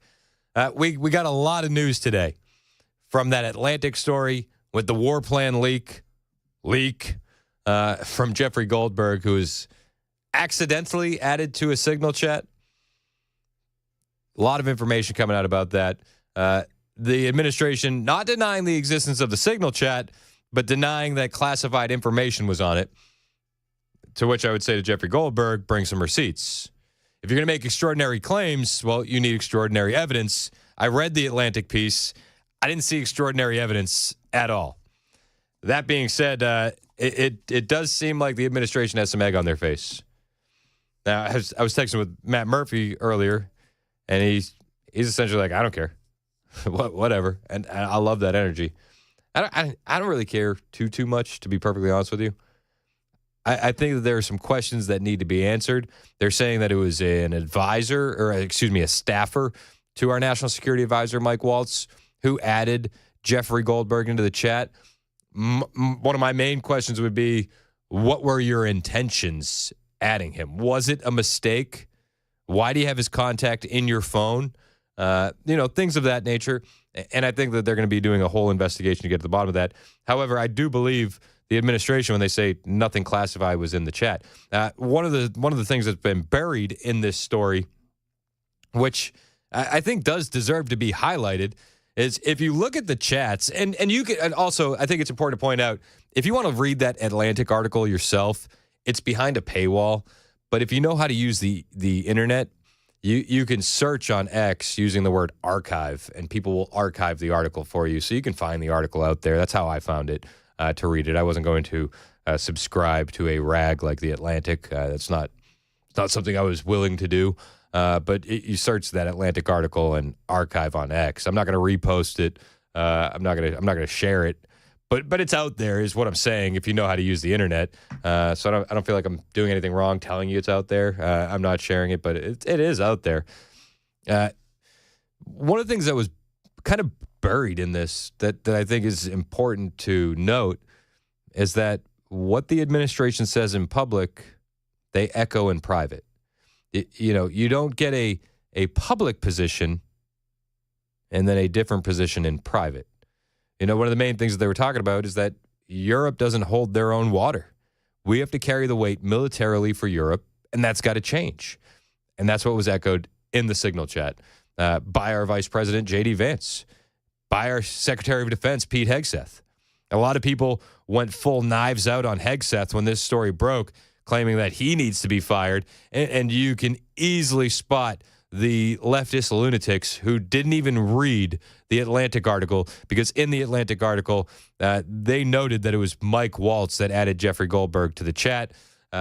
It's now been acknowledged that it was a staffer that added Jeffrey Goldberg, the Atlantic editor, to the chat. There's going to be a lot more coming out about this all day, and we'll have it covered for you right here with Chad Benson and Matt Murphy.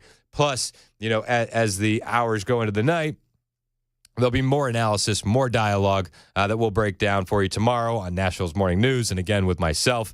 I feel like I've covered that ad nauseum. The podcasts are available if you want to hear it again, or you can scroll back on YouTube to the beginning of the show. We took some good calls. We discussed it quite a bit, and it's there should you be interested. If you're on YouTube, hit like, hit subscribe. We do appreciate it when you do that. I did want to give you some updates on the border. I don't know if this is technically a border update, but it was kind of like a feels good moment. Trump has ended the Secret Service protection for one Alejandro Mayorkas. And for that, I say thank you.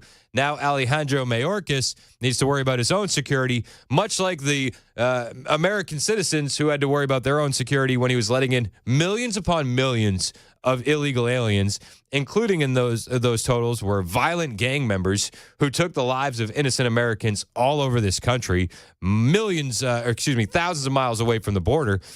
Every state was turned into a border state. Every state was less safe because of the policy of Alejandro Mayorkas. And now Donald Trump has taken away his Secret Service protection. Welcome to the club, sir. You are one of us. So you got to either pay for your own security or do what I do and go to the Glock store and get your training up, because keep your head on a swivel, man. It's dangerous out there in these streets, and it's even more dangerous because of the Biden border policy. Mayorkas, who served under Biden, was notified on Monday that you don't have security anymore, pal. Sorry, man. It's a tough break. It's a tough break. It just adds to the long list of people losing their Secret Service protection under that they had under Biden via the Donald Trump administration. And for that, I say good. Good. Why should the taxpayers have to foot the bill for Alejandro Mayorkas. Just wear a hat and a sweatshirt, dude. Nobody's going to be able to spot you in a crowd anyway. Let's be perfectly honest. You're a clown. Nobody would care, right? Yeah, it works in every Marvel movie. Just do it. Just do it.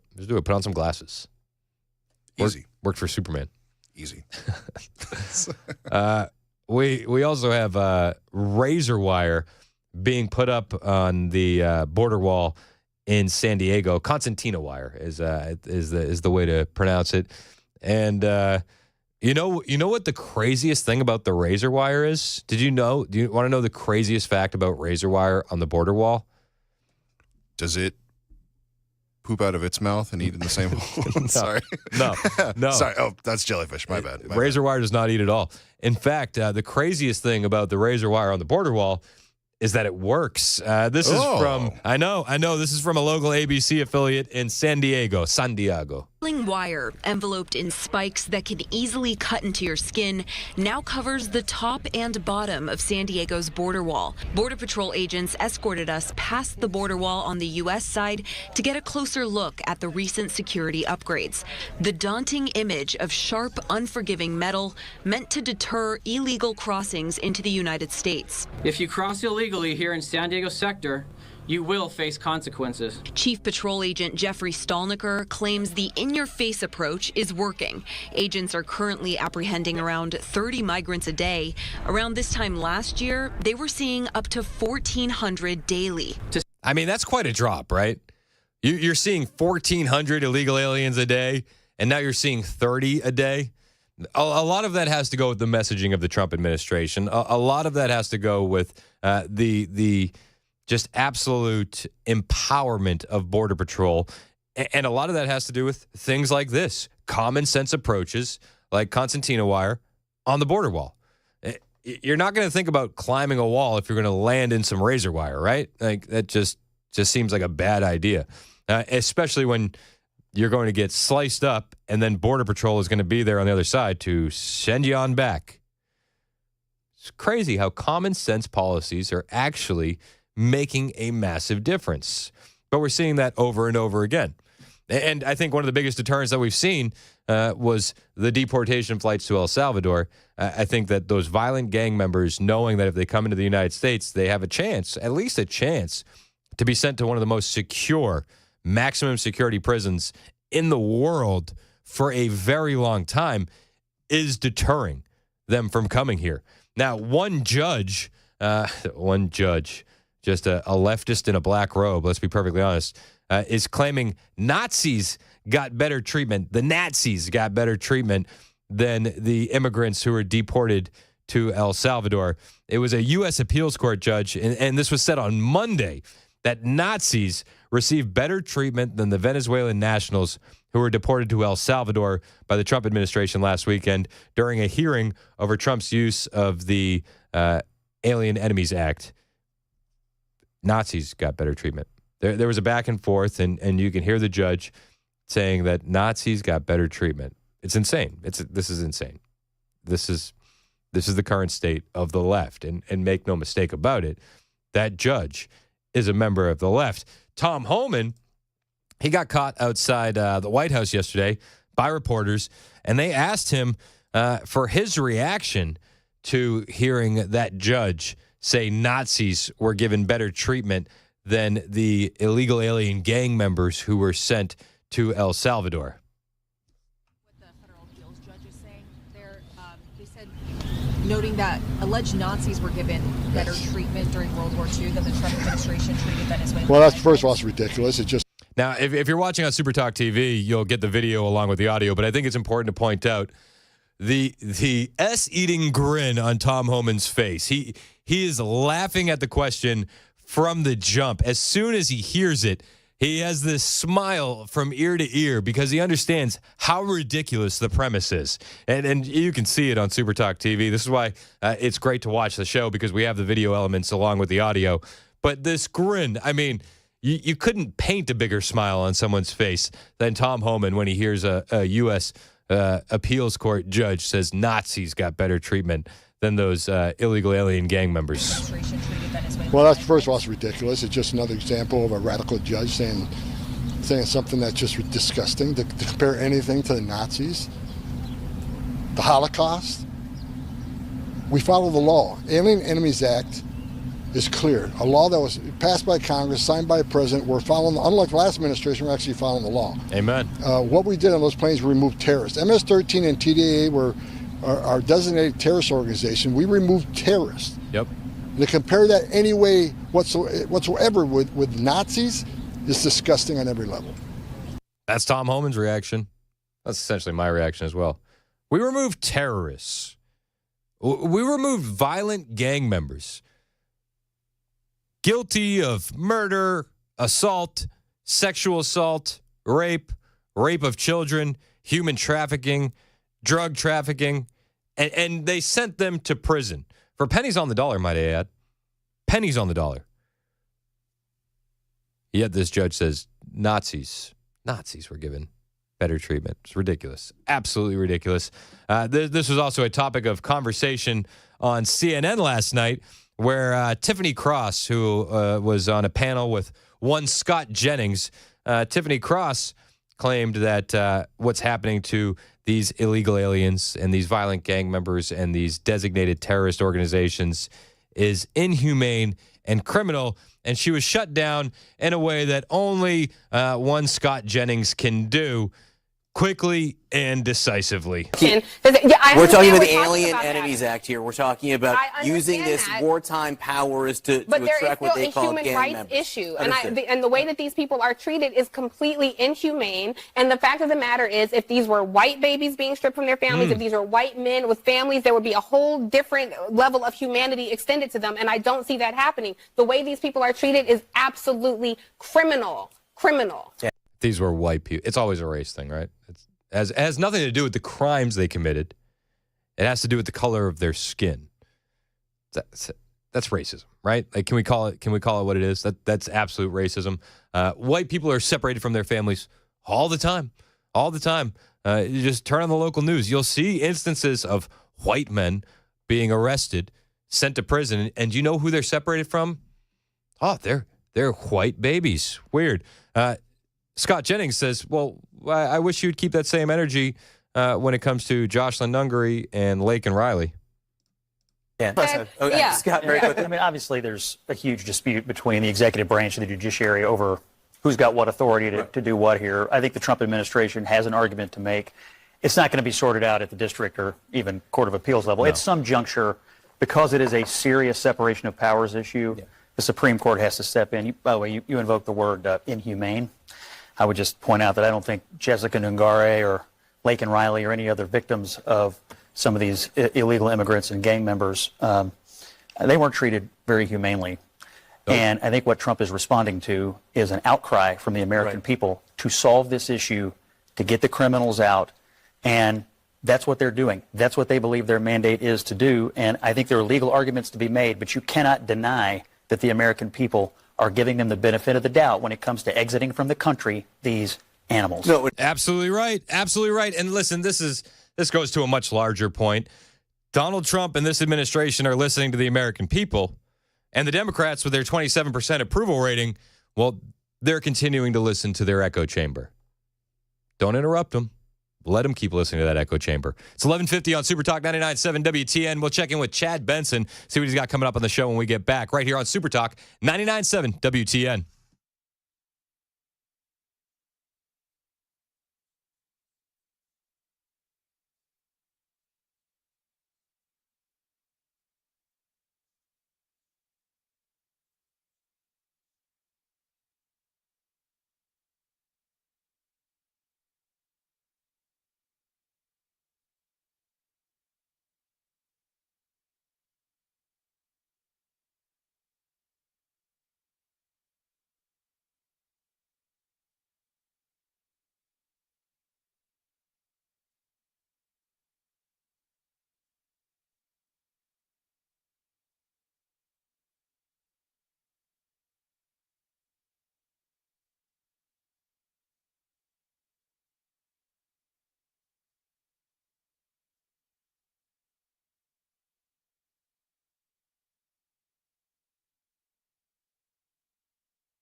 For many of us, generators are becoming a must-have household appliance. From unpredictable weather to surprise outages, it's better to be safe than sorry. Generator Supercenter of Nashville offers fast and easy installations with 24/7 service and monitoring to all brands of generators and expert repairs done right. Our mission is to make owning a backup generator simple and easy. Visit your local store today or check us out online. Generator Supercenter of Nashville. We serve all Middle Tennessee.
They think.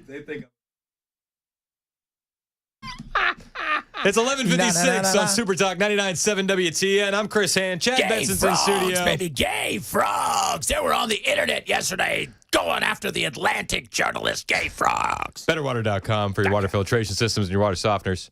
With all the stuff that they found via DOGE, no programs for gay frogs. No programs for the gay frogs. It's already been done, man. It's implemented. Yeah, you're right. But well, that's because it wasn't done through DOGE. It was done through all the dumping of the pharmaceutical companies. They did it for free. They did it for free, actually. Obviously. It's one of the things that we didn't have to spend our tax dollars on. That's good. Thank you, guys. Thank you so much, Bear and everybody else. We salute you. Johnson & Johnson. What are you up to, man? Not much. What's going on with you? Just chilling. Just getting ready to do rock and roll radio. Did you hear that war plans were leaked via Signal? Yeah, that was not. It's not a good thing. Got to be honest with you. I'm not quite sure what all those guys were doing on Signal, anyways.